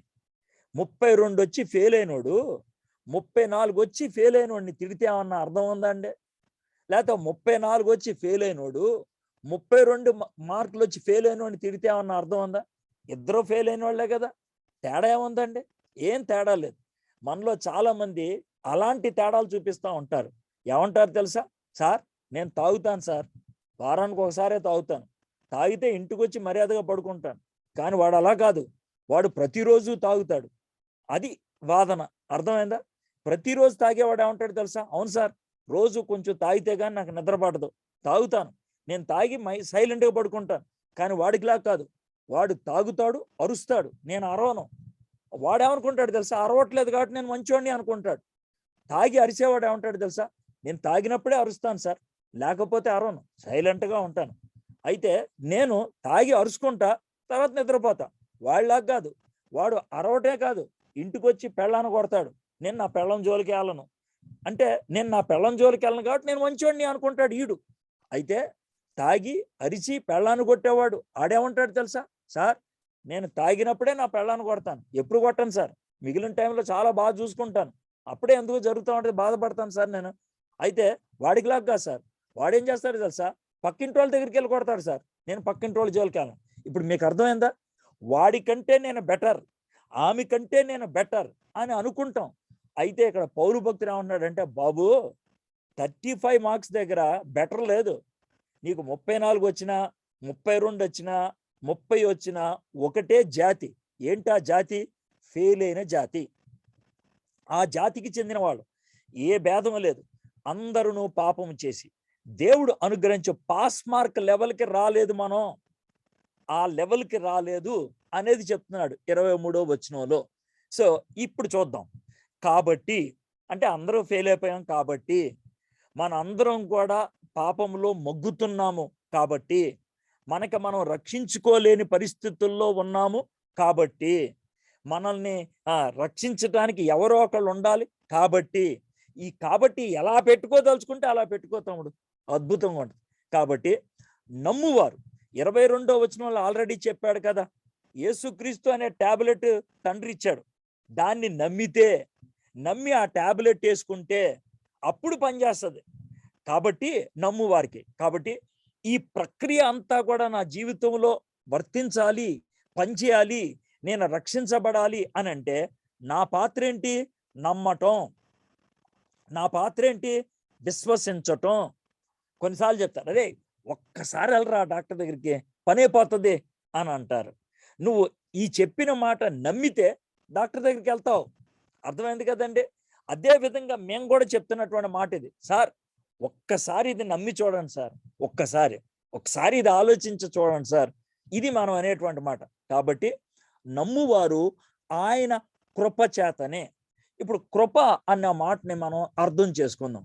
ఇందాక ఇచ్చినటువంటి ఉదాహరణలో కృపని అర్థం చేసుకోవడం చాలా సులభంగా ఉంటుంది. 34 మార్కులు వచ్చి ఒకడు ఫెయిల్ అయ్యాడు, 32 వచ్చి ఒకడు ఫెయిల్ అయ్యాడు, 30 మార్కులు వచ్చి ఫెయిల్ అయ్యారు. ముగ్గురు ఏడుస్తూనే ఉంటారు. ఇది పరిస్థితి. 2-3 రోజుల తర్వాత న్యూస్ పేపర్లో ఒక హెడ్డింగ్ పడుతుంది, ఏమనంటే గవర్నమెంట్ వాళ్ళు 5 మార్కులు కలుపుతున్నారు అని. ఈ 5 మార్కుల్ని ఏమంటారు? గ్రేస్ మార్క్స్ అంటారు. గ్రేస్ అనే ఇంగ్లీష్ పదానికి అర్థం కృప అని అర్థం అన్నమాట. గ్రేస్, కృప అంటే అర్థం ఏంటంటే అడగకుండా ఇచ్చింది, యోగ్యత లేకపోయినా ఇచ్చింది, స్వచ్ఛందంగా ఇచ్చింది, ఇష్టపూరితంగా ఇచ్చింది. ఇందాక చెప్పిన ఉదాహరణలో కింద నుంచి నువ్వు అరిచావు రక్షించండి అని, పైనున్నవాడు స్వచ్ఛందంగా దూకాలి, ఇష్టంగా దూకాలి, బిజినెస్ పరంగా దూకకూడదు, అప్పుడే అతను రక్షకుడు అవుతాడు. ఇక్కడ కూడా కృప చూపించడం అనేది జరిగింది. అది అయితే ఇంకో విషయం చెప్తాను చూడండి, ఏ భేదం లేదు, అందరూ కూడా ఫెయిల్ అయ్యారు. కృప చూపిస్తూ కూడా భేదాలు ఉండవు. ఎలాగంటే 5 గ్రేస్ మార్కులు కలిపినప్పుడు 30 మార్కుల వాడికి 5 కలుపుతారు, 35 వస్తాయి. 32 వాడికి 5 కలుపుతారా? కలపరు, 3 కలుపుతారు. ఎందుకంటే ఎంత తక్కువైతే అంత కలుపుతారు. 34 వాడికి 1 కలుపుతారు, ఎందుకంటే అంత తక్కువైంది. కాబట్టి ఇప్పుడు ఏ భేదం లేరు, అందరూ కూడా ఒకే స్థాయికి వస్తారు. క్రీస్తునందున్నట్లయితే యూదుడని గాని, గ్రీసు దేశస్థుడని గాని, పురుషుడని గాని, స్త్రీ అని గాని, ధనికుడని గాని, లేకపోతే పేదవాడని గాని ఏ భేదము లేరు, అందరూ క్రీస్తునందు సమానమై ఉన్నారు.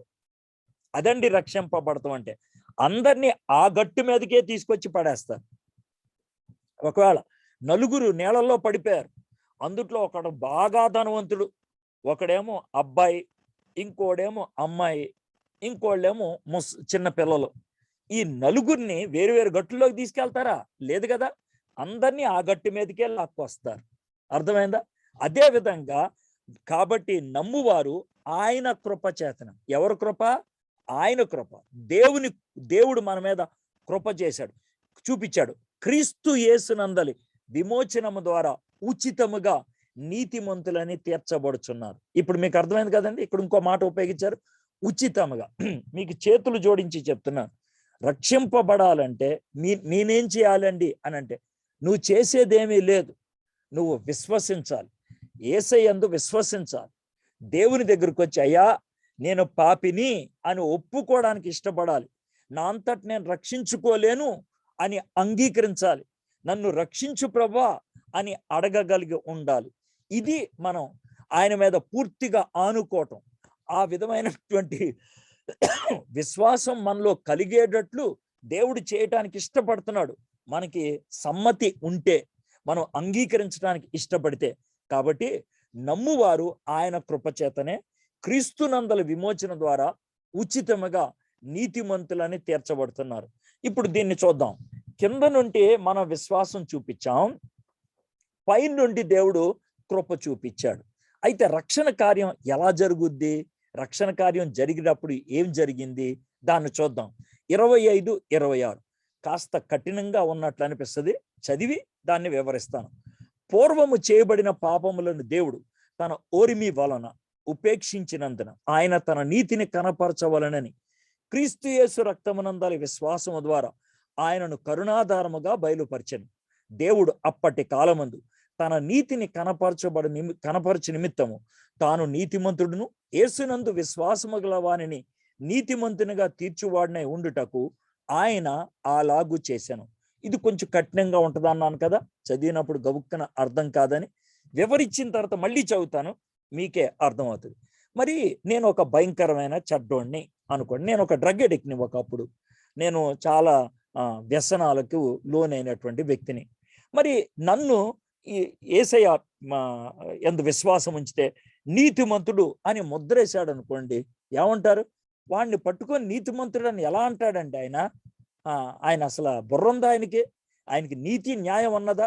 ఇతనేమో అసలు ఎప్పుడు మందు కొట్టలేదు, ఇతనేమో రోజు మందు కొడతాడు, ఇతనికి నీతిమంతుడు అని ముద్రేసేసాడు, ఎలాగండి ఇది అని అంటారా లేదా? అదొక అవినీతి కార్యంలాగా ఉంటుందా లేదా? ఫెయిల్ అయినోడిని పాస్ అయిన కేటగిరీలో పెడితే ఎంత కోపం వస్తుంది?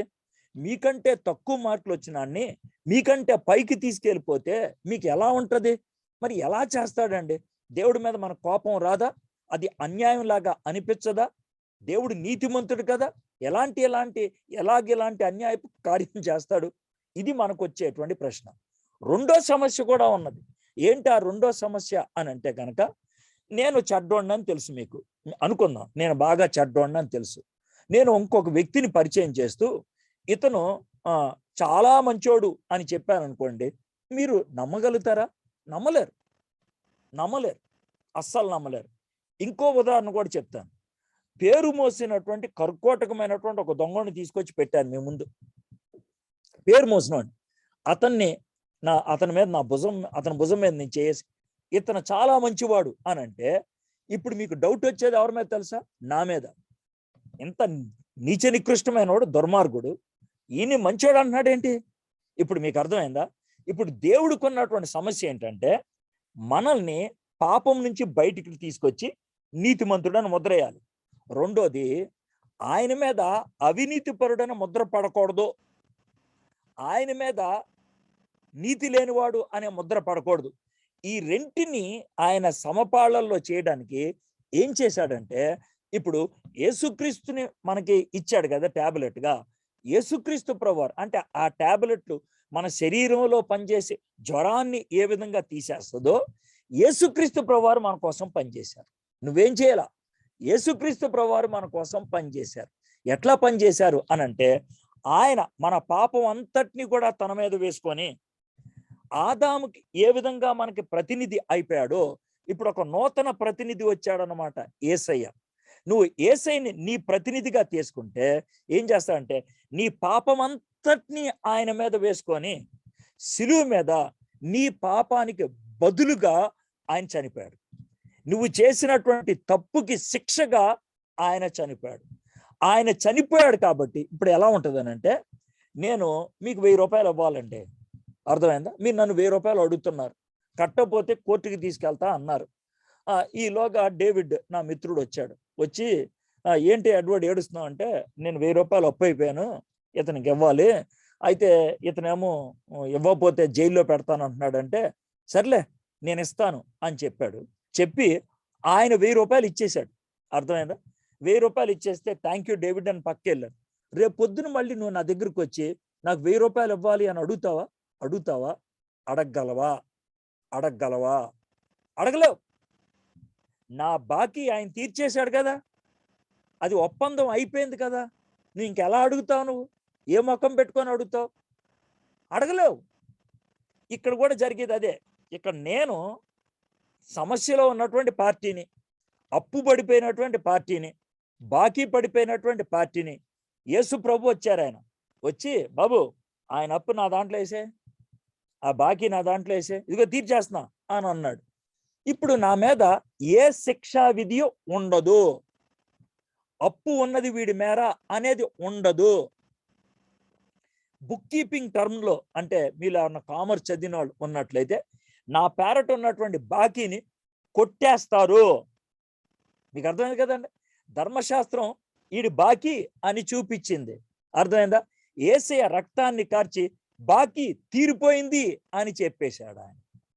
అదండి నీతిమంతుడిగా తీర్చడం అంటే. ఇప్పుడు మళ్ళీ చదువుతాం చూడండి. పూర్వము చేయబడిన పాపములను దేవుడు తన ఓరిమి వలన ఉపేక్షించిన నందున ఆయన తన నీతిని కనపరచవలనని. ఆయన నీతిమంతుడు కదా, నీతిని కనపరచాలి. ఏమి చేయకుండా ఈడు నీతిమంతుడు అంటే అది అవినీతి పద్ధతి అవుతుంది. క్రీస్తు యేసు రక్తము నందలి విశ్వాసము ద్వారా, మళ్ళీ విశ్వాసం తీసుకొచ్చాడు. 22వ వచనంలో విశ్వాసం గురించి మాట్లాడాడు. 24వ వచనంలో నమ్మువారు అని అన్నాడు. 26వ వచనంలో విశ్వాసము అనే మాట చెప్తున్నాడు. క్రీస్తు యేసు నందలి విశ్వాసము ద్వారా ఆయనను కరుణాధారముగా బయలుపరచను. దేవుడు అప్పటి కాలమందు తన నీతిని కనపరచబడు నిమిత్తము తాను నీతిమంతుడును యేసునందు విశ్వాసము గలవాన్ని నీతిమంతులుగా వాడునై ఉండుటకు ఆయన అలాగు చేశాను. ఇప్పుడు యేసయ్య చేసినటువంటి పని ఏంటి? కరుణాధారముగా ఆయన్ని బయలుపరచను అని అంటే గనక మన పాపాన్ని ఆయన మీదకి ట్రాన్స్ఫర్ చేసి, ఏ పాపం ఎరుగనటువంటి ఆయనను పాపిగా మన ముందు నిలబెట్టి, ఏ దోషము లేనటువంటి వ్యక్తిని మీద మన దోషములన్నీ మోపి, మన శిక్షను ఆయన భరించి, ఆయన కార్చిన రక్తాన్ని బట్టి, ఆయన పొందిన శ్రమను బట్టి, ఆయనకు కలిగిన దెబ్బలను బట్టి, ఆయన చేసినటువంటి పనిని బట్టి మనము నీతిమంతులము అని ముద్ర వేయబడుతున్నాం. ఇప్పుడు చూద్దాం. మనమేమో విశ్వాసం చూపించాం, దేవుడేమో కృపను చూపించాడు, యేసుక్రీస్తు ప్రభువారేమో రక్తాన్ని కార్చాడు. కింద నుంచి మన విశ్వాసం, పై నుంచి కృప, పక్క నుంచి రక్తం.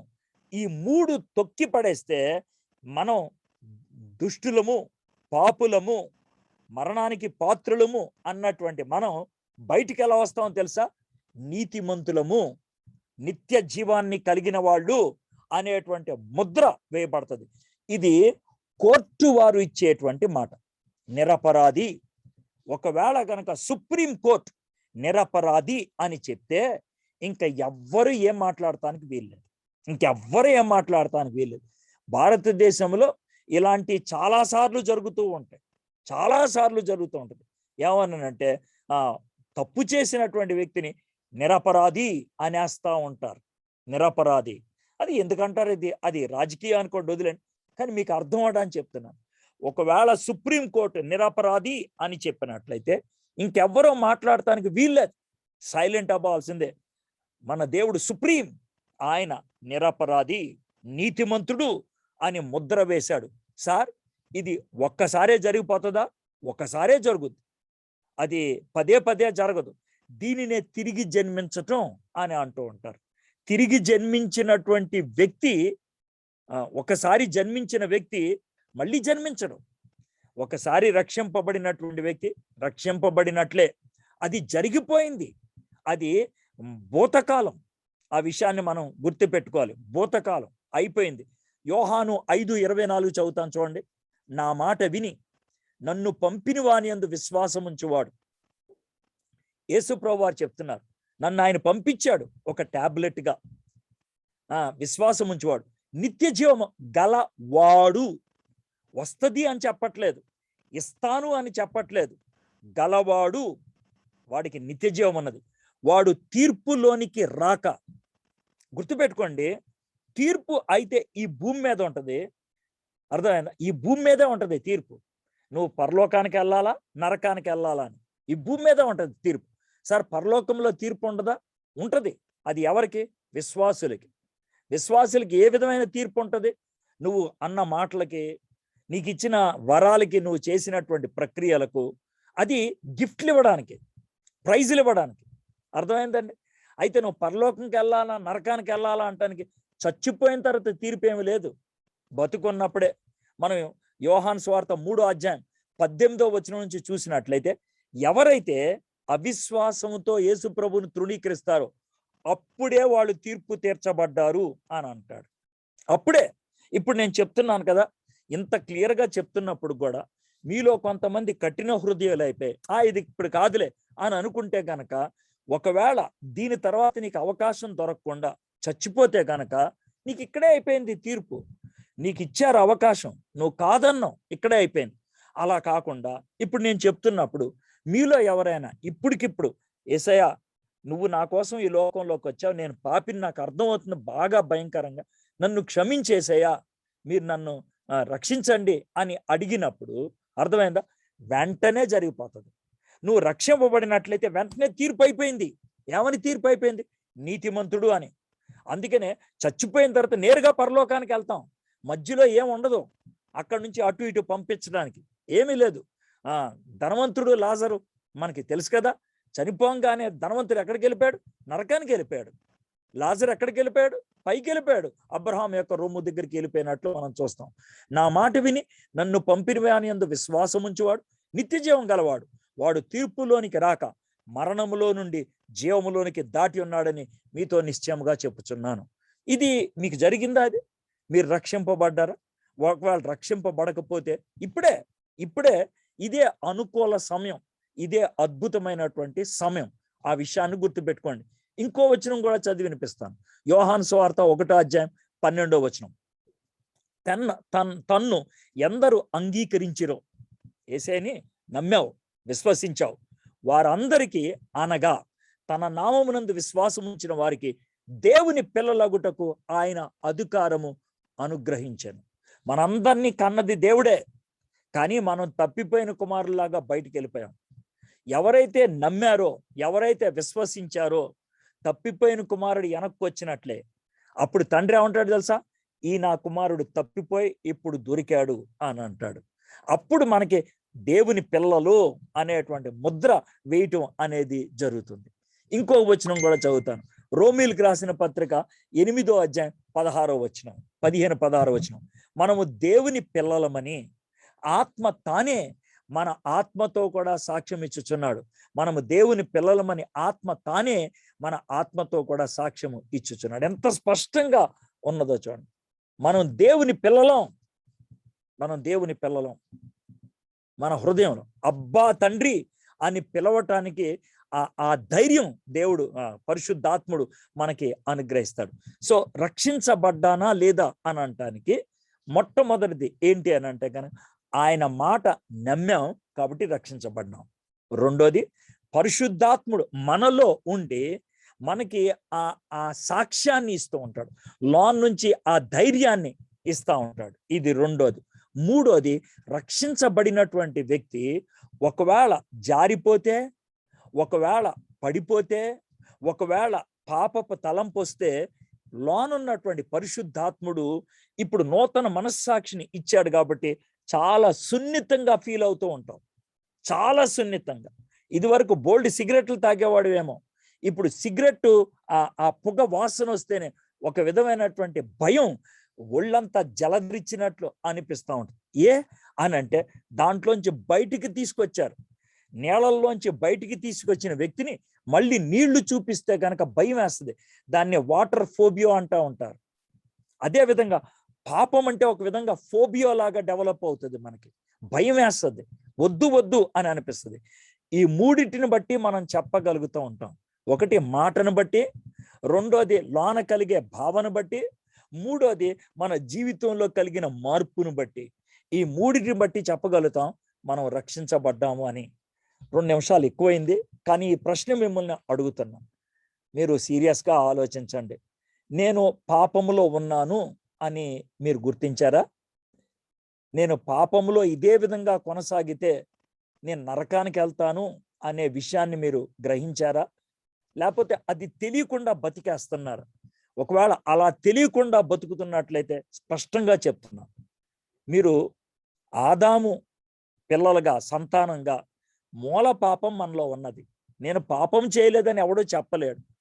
పాపం మనకి సంతరించుకున్నది, సంప్రాప్తమైనది, మనకి ఆపాదించబడింది. అంతేకాదు మనందరం చేసినటువంటి వాళ్ళు. నేను పాపిని, ఈ పాపంలో నేను మగ్గుతున్నాను అని గుర్తించావు నువ్వు. రెండోది, ఇలాగే కొనసాగితే నేను చచ్చిపోతే నరకానికి వెళ్తాను. ఇది నీకు తెలుసా? ఇది నీకు తెలుసా? ఈ రెండు తెలిసిన తర్వాత నీకు భయం కలుగుద్ది. మరి ఎట్లాగా, ఏ విధంగా బయటికి రావాలి? దేవుడు మన పట్ల కృప చూపించి తన కుమారుణ్ణి అనుగ్రహించాడు, యేసయ్యని. యేసయ్య మనకి టాబ్లెట్, యేసయ్య మనకి టాబ్లెట్. ఆ యేసయ్య యందు విశ్వాసం ఉంచాలి. తండ్రి యందు విశ్వాసం ఉంచి, డాక్టర్ యందు విశ్వాసం ఉంచి టాబ్లెట్ తీసుకోవాలి. టాబ్లెట్ యందు విశ్వాసం ఉంచుకొని వేసుకోవాలి. అందుకే రెండు విశ్వాసంలో రెండు భాగాలు ఉన్నాయి. తండ్రిని విశ్వసించడం, కుమారుణ్ణి విశ్వసించడం. ఎంత స్పష్టంగా ఉంది. ఆయన్ని మనం లోనకి స్వీకరించాలి. అయ్యా, నువ్వే నా పాప పరిహారివి, నువ్వే నా పాప విమోచకుడివి, నువ్వే నా పాపాన్ని నీ మీద వేసుకొని నాకు బదులుగా శిక్షను అనుభవించిన వాడివి. యేసయ్యా, నన్ను క్షమించు, నన్ను క్షమించు, నా బాకీ తీర్చేసేయి అని అడిగితే ఆయన వెంటనే తీర్చేస్తాడు. నీతిమంతుడు అని ముద్ర వేస్తాడు. గుండెల్లో భారం తొలగిస్తాడు. అపరాధ భావం తీసేస్తాడు. నూతన మనస్సాక్షిని ఇస్తాడు. నూతన హృదయాన్ని ఇస్తాడు. నీ ప్రవర్తన మారుతుంది, నీ ఆలోచన శైలి మారుతుంది. ఎంత బాగుంది! ఇది నీ జీవితంలో జరిగిందా? ఒకవేళ ఇప్పటిదాకా ఇది జరగకపోతే ఇప్పుడైనా ఇదే అనుకూల సమయం. ఇప్పుడు కూడా నువ్వు ప్రార్థన చేయొచ్చు. ఇప్పుడు కూడా అయ్యా నన్ను రక్షించు అని అడగొచ్చు. గుడ్డివాడు బర్తిమియస్ అడిగాడు, దావీదు కుమారుడా నన్ను దాటిపోవద్దు. ఆయన స్వరం విన్నాడు, ఆయన మాట విన్నాడు, వచ్చి ఆయనకి కనుదృష్టిని ఇచ్చాడు. అదే విధంగా యేసయ్యా అని మీరు అడిగితే ఈ క్షణాన్న ఇప్పుడే ఆయన నిన్ను రక్షిస్తాడు. ఇప్పుడే అది మీ జీవితంలో జరుగుద్ది. దయచేసి తలలు వంచండి, కళ్ళు మూసుకోండి. ఒక్క నిమిషం పాటు మీరు లైవ్లో ఉన్న, రికార్డెడ్గా ఈ మెసేజ్ వింటున్నా, ఈ మూమెంట్ని ఒక పవిత్రమైన మూమెంట్గా ఆలోచిద్దాం. రక్షింపబడనటువంటి వాళ్ళు ఎవరన్నా ఉన్నట్లయితే, యేసయ్య దగ్గరికి రాకుండా జీవిస్తున్న వాళ్ళు ఎవరన్నా ఉన్నట్లయితే, చర్చికి వెళ్తూ ఉండొచ్చు కానీ యేసయ్యని రక్షకుడిగా స్వీకరించలేదేమో. బైబిల్ చదువుతూ ఉండొచ్చు కానీ యేసయ్యని రక్షకుడిగా స్వీకరించలేదేమో. క్వైర్ మెంబర్ అయి ఉండొచ్చు కానీ యేసయ్యను రక్షకుడిగా స్వీకరించలేదేమో. ప్రసంగాలు చేసేవాళ్ళు అయి ఉండొచ్చు కానీ యేసయ్యని సొంత రక్షకుడిగా అంగీకరించలేదేమో. నికోదేము మతబోధకుడు కానీ ఆయన రక్షణ లేనివాడుగా ఉన్నాడు. తిరిగి జన్మించాలి అని యేసయ్య చెప్పాడు. అదే మాట ఇక్కడ మీకు కూడా చెప్తున్నాను. మీరు క్రైస్తవులై ఉండొచ్చు, క్రైస్తవ పుట్టక ఉండుండొచ్చు, చర్చికి వెళ్ళే వాళ్ళు అయి ఉండొచ్చు, బైబిల్ వచ్చి ఉండొచ్చు, ప్రార్థన వచ్చి ఉండొచ్చు, మీరు క్విజ్లో మంచి మార్కులు తెచ్చుకొని ఉండొచ్చు. అయితే మీరు మారు మనసు పొందకపోతే, యేసయ్యని రక్షకుడిగా స్వీకరించకపోతే, ఆయన రక్షణ కార్యం నీలో జరగకపోతే నరకానికి వెళ్తారు. మీరు భయపెడతానికి చెప్పట్లేదు, వార్నింగ్ లాగా చెప్తున్నాను. ఇది అనుకూల సమయం. దీన్ని దాటిపోవద్దు, దయచేసి దాటిపోవద్దు. నువ్వు చచ్చిపోతావని నేను చెప్పట్లా. మళ్ళీ ఇలాంటి మనసు నీకు రాదేమో, ఇలాంటి అంగీకరించాలి అనేటువంటి హృదయం నీకు దక్కదేమో. ఉన్నప్పుడే, అవకాశం ఉన్నప్పుడే చేజిక్కించుకోండి. ఇప్పుడు మన ఏం చేయమంటారు చెప్పండి. యేసయ్యా నన్ను రక్షించేసయ్యా, నన్ను రక్షించు. ఆ మాట చెప్తున్నప్పుడే నీలో కార్యం ఆయన మొదలు పెడతాడు. ఆ మాట చెప్పించింది పరిశుద్ధాత్ముడు, ఆ మాటకి జవాబిచ్చేది కుమారుడు. వెంటనే తండ్రి నీ మీద ముద్ర వేస్తాడు, నీతిమంతుడు అని ముద్ర వేస్తాడు. నా కుమారుడు, నా కుమార్తె అని ముద్ర వేస్తాడు. మీకు ఆ తర్వాత గుర్తొచ్చిన పాపాన్ని ఆయన దగ్గర ఒప్పేసుకోండి. చాలు, అయ్యా నేను ఈ పాపం చేశాను, నీ సిలువ దగ్గర ఆ పాపాన్ని ఒప్పేసుకుంటున్నాను. ఆ విధంగా మనము మన హృదయ భారాన్నంతటిని కూడా మనం ఆయన మీద పెట్టేస్తాం. సమస్త భారం మోసుకొనిచున్న వారులారా నా దగ్గర రండి, నేను మీకు విశ్రాంతినిస్తాను. షాలోం, హృదయంలో శాంతి. బయట భయంకరమైన విపత్కరమైన పరిస్థితులు ఉండొచ్చు, కానీ హృదయంలో శాంతి, ఆ సమాధానాన్ని మనం అనుభవించగలుగుతాం. చిన్న ప్రార్థన చెప్తాను, మీకు ఇష్టమైతే ఆ ప్రార్థన నా వెంట చెప్పండి. యేసయ్యా, ఈరోజు ఈ వాక్యం ద్వారా నువ్వు నాతో మాట్లాడావు. నేను ఇంకా పాపంలోనే ఉన్నాను. ఇదే విధంగా కొనసాగితే నరకానికి వెళ్ళిపోతాను. నువ్వు నన్ను ప్రేమించి ఈ మాట ఈరోజు నాకు వినిపించావు.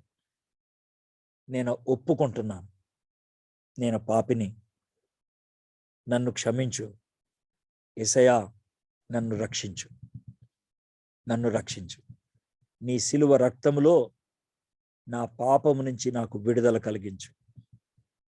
నా హృదయంలోకి రా, నాకు నిత్య జీవాన్ని అనుగ్రహించు. ఈ ప్రార్థన విన్నందుకు మీకు వందనాలు. యేసయ్యా, ఈరోజు ఎంతమంది అయితే ఇలాంటి ప్రార్థన చేశారో వారి హృదయంలో మీరు రక్షణ కార్యం చేశారని మీకు వందనాలు చెల్లిస్తున్నాను. పరిశుద్ధాత్మను ద్వారా, వాక్యము ద్వారా, వారి ప్రవర్తనలో మార్పు ద్వారా నువ్వు వాళ్ళకి ధృవీకరణ ఇవ్వండి ప్రభు. అష్యూరెన్స్ ఇవ్వమని అడుగుతున్నాను. వాక్యం చదవటం బట్టి, ప్రార్థన చేసుకోవటం బట్టి, సహవాసంలో కొనసాగటం బట్టి ప్రభు, అనుదినము ప్రభు పవిత్రతలో ఎదగగలిగినట్లు మీరు ఆశీర్వదించమని అడుగుతున్నాను. ఈ అద్భుతమైన సమయాన్ని మాకు ఇచ్చినందుకు వందనాలు చెల్లిస్తూ యేసు నామములో ప్రార్థన చేయుచున్నాను తండ్రి, ఆమేన్.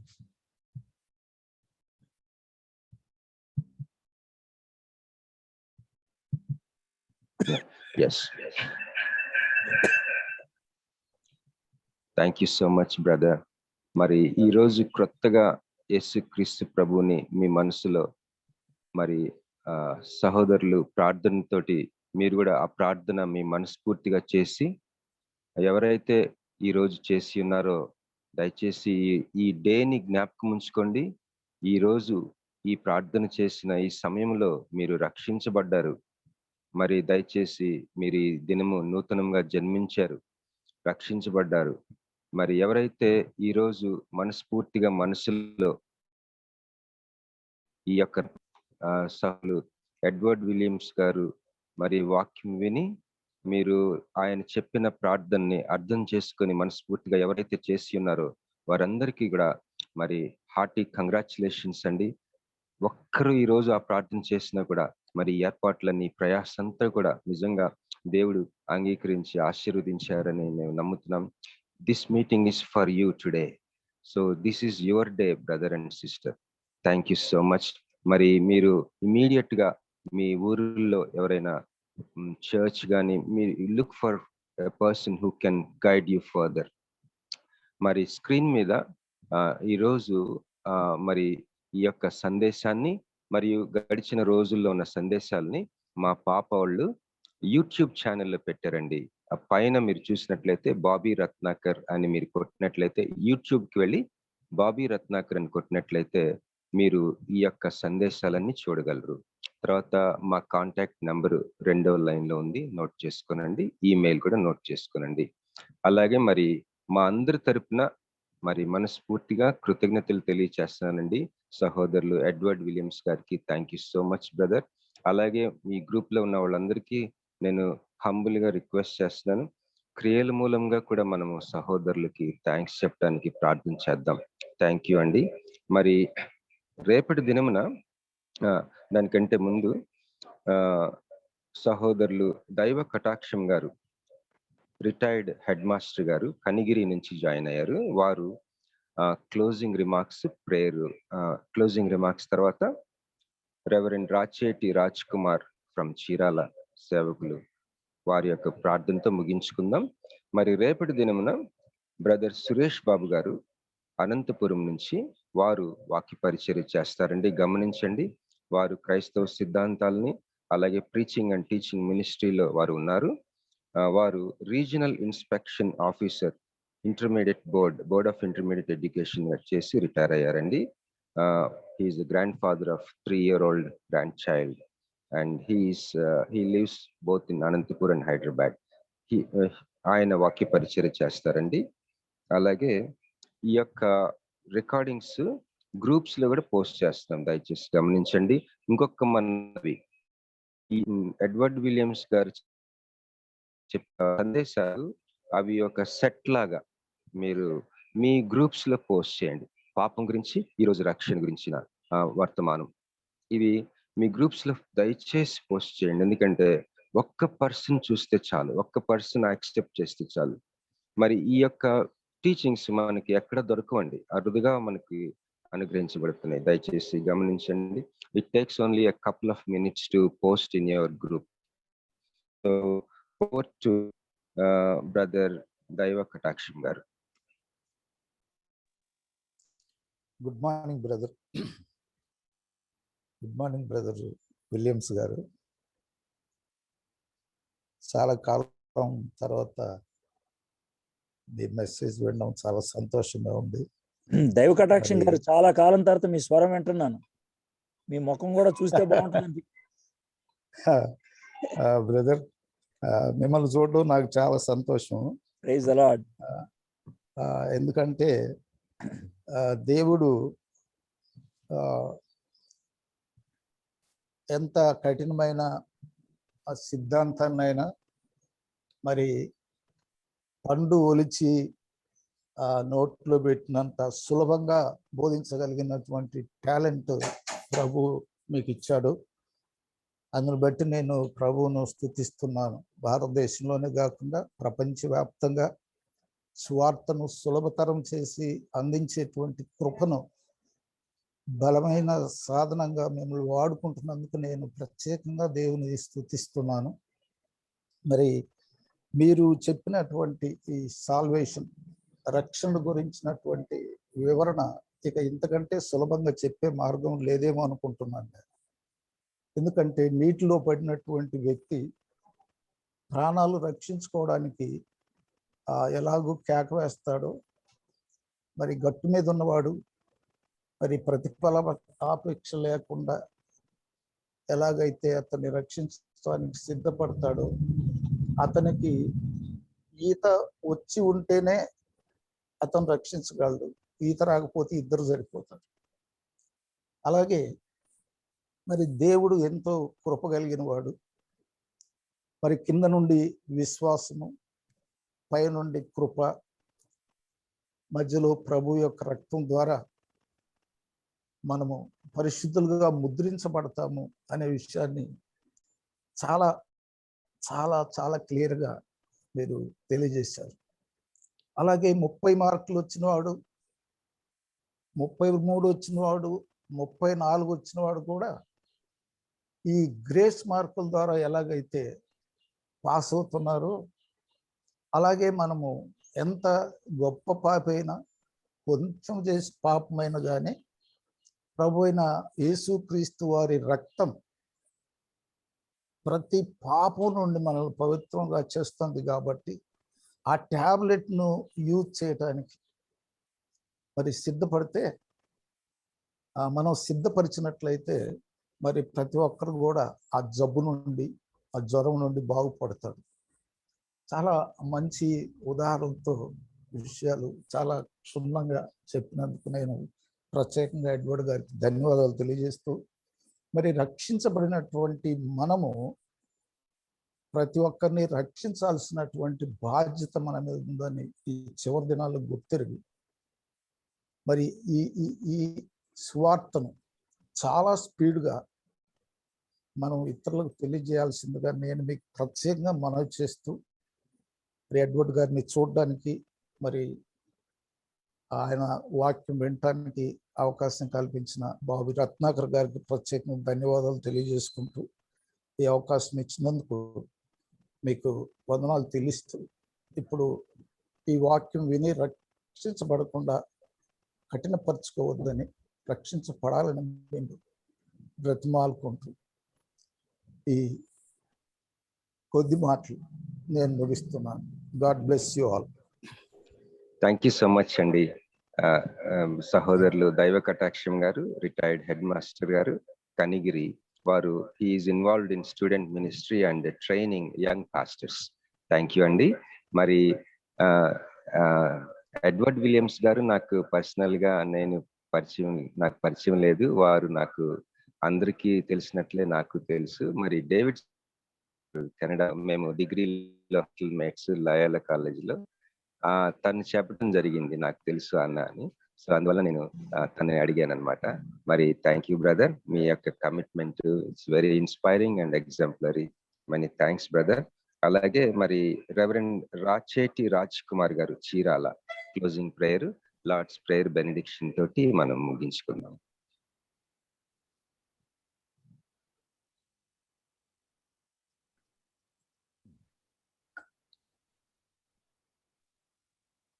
ఉన్నారండి ఓకే, రెవరెండ్? ఎస్, ప్రార్థన చేస్తాను.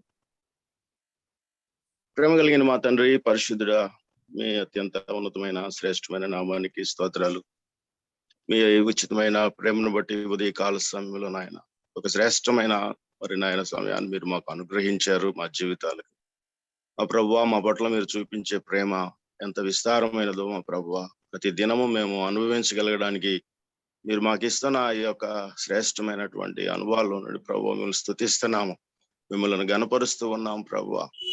ప్రత్యేకించి మా ప్రభువా ఈరోజు ఈ యొక్క మార్నింగ్ డివోషన్ లో ప్రభువా మరి నాయన ఎడ్వర్డ్ అన్న మరి నాయన ఒక శ్రేష్టమైనటువంటి విధానంలో చక్కగా అందరూ అర్థం చేసుకునే విధంగా ప్రభువా మీరు నాయన తనకిచ్చినటువంటి నాయన ఒక హృదయ ధ్యానంలో నుండి ప్రభువా మరి రక్షణ గురించి అర్థం చేసిన విధానం బట్టి మీకు స్తోత్రాలు చెల్లిస్తూ ఉన్నాం. అవును ప్రభువా, మరి నాయన మేము అల్పులము ఎందుకు పనికిరాని వారంగా మీకు దూరస్తులుగా మేము ఉన్నప్పుడు ప్రభువా మా జీవితాల పట్ల మీరు చూపిన ప్రేమను బట్టి కృపను బట్టి మీరు నాయన మా తండ్రి మా యొక్క పాప రోగమును నాయన మరి తండ్రి మా స్వస్థపరచడానికి, రోగం నుంచి విడుదలనివ్వడానికి ప్రభువా మీరు నాయన ఒక మంచి ఉదాహరణగా ప్రభువా ఒక టాబ్లెట్ గా మా ప్రభు అన్న మరి ఎలాగ చెప్పారు ప్రభువా మా జీవితాల పట్ల మీరు చూపిన ప్రేమకై స్తోత్రాలు. మీ యొక్క రక్తం చేత మమ్మల్ని విమోచించి మా ప్రభువా పాపపు భూమిలో నుండి మమ్మల్ని తీసి ప్రభువా అయినా మీరు మాకు ఇచ్చినటువంటి రక్షణ మరి ముద్రను బట్టి మీకు స్తోత్రాలు చెల్లిస్తూ ఉన్నాం. అది నాయన నీతి అనే ముద్ర మాకు అనుగ్రహించారు, మా మీద వేశారు. దాన్ని బట్టి ప్రభువా మీ యుద్ధకు రాగలగడానికి, మీతో కూడా ప్రభువా మేము సహవాసం కలిగి ఉండగలగడానికి మీరు ఇచ్చినటువంటి యోగ్యతను బట్టి మీకు స్తుతులు చెల్లిస్తూ ఉన్నాం. ఈ లోకంలో మరి నాయన అందరూ యేసు ప్రభునందు విశ్వాసం నుంచి రక్షించబడాలని జ్ఞాపకం చేశారు. ఎవరైనా ప్రభునందు విశ్వాసం నుంచి రక్షించబడాలని మీ వాక్యం చెప్తూ ఉండగా జ్ఞాపకం చేశారు. ఈ రోజు అందరి బట్టి మీకు స్తుతులు చెల్లిస్తున్నాం. కృపలో జ్ఞాపకం చేసుకొని నాయన మరి ఈ డివోషన్ లో పాల్గొన్న ప్రతి వాని హృదయాంతరంగాలలో వాక్యము ఫలించినట్లుగా కృప చూపించండి. పరిచర్య దినదినము వర్ధిల్లినట్లుగా అలాగూ నాయన అనేకులు మేలు పొందగలిగినట్లుగా సహాయం చేయాలని కోరుకుంటూ మరి యొక్క మరి పరిచర్యను జరిగిస్తూ ఉన్నటువంటి వీళ్ళందరిని బట్టి ఆయన బబ్బి రత్నాకర్ గారి గురించి మా ప్రభు వారి కుటుంబము ప్రయాసపడుతూ ఉన్నారు. అలాగూ నాయన ఇంకా సహోదరులు నాయన ప్రదీపన ఇంకా అలాగూ ఇంకా అనేకులు నాయన ప్రయాసపడుతూ ఉన్నటువంటి పరిచర్యలు ప్రభువా మీ సహాయాన్ని అందించి దినదినము నాయన అలాగ వర్ధిల్లగలగడానికి అనేకులు పాల్గొని మేలు పొందగలగడానికి కూడా సహాయం చేయమని ఈ దినదేములతో మమ్మల్ని నింపమని కోరుకుంటూ సంపూర్ణంగా మీ చేతులు పెట్టుకుంటూ మా ప్రభును రక్షకుడైన యేసుక్రీస్తు శ్రేష్టమైన నామంలో స్తోత్రం చెల్లించి ప్రార్థన చేస్తున్నాము తండ్రి, ఆమేన్. పరమ తండ్రి అయిన దేవుని ప్రేమ, కుమారుడైన క్రీస్తు ప్రభు యొక్క కృప, పరిశుద్ధాత్మ దేవుని యొక్క అన్యోన్య సహవాసం సమాధానం సదాకాలముకు తోడయుండి నడిపించును గాక. ఆమేన్. ఆమేన్. ఆమేన్. థ్యాంక్ యూ సో మచ్ అండి పాస్టర్ గారు.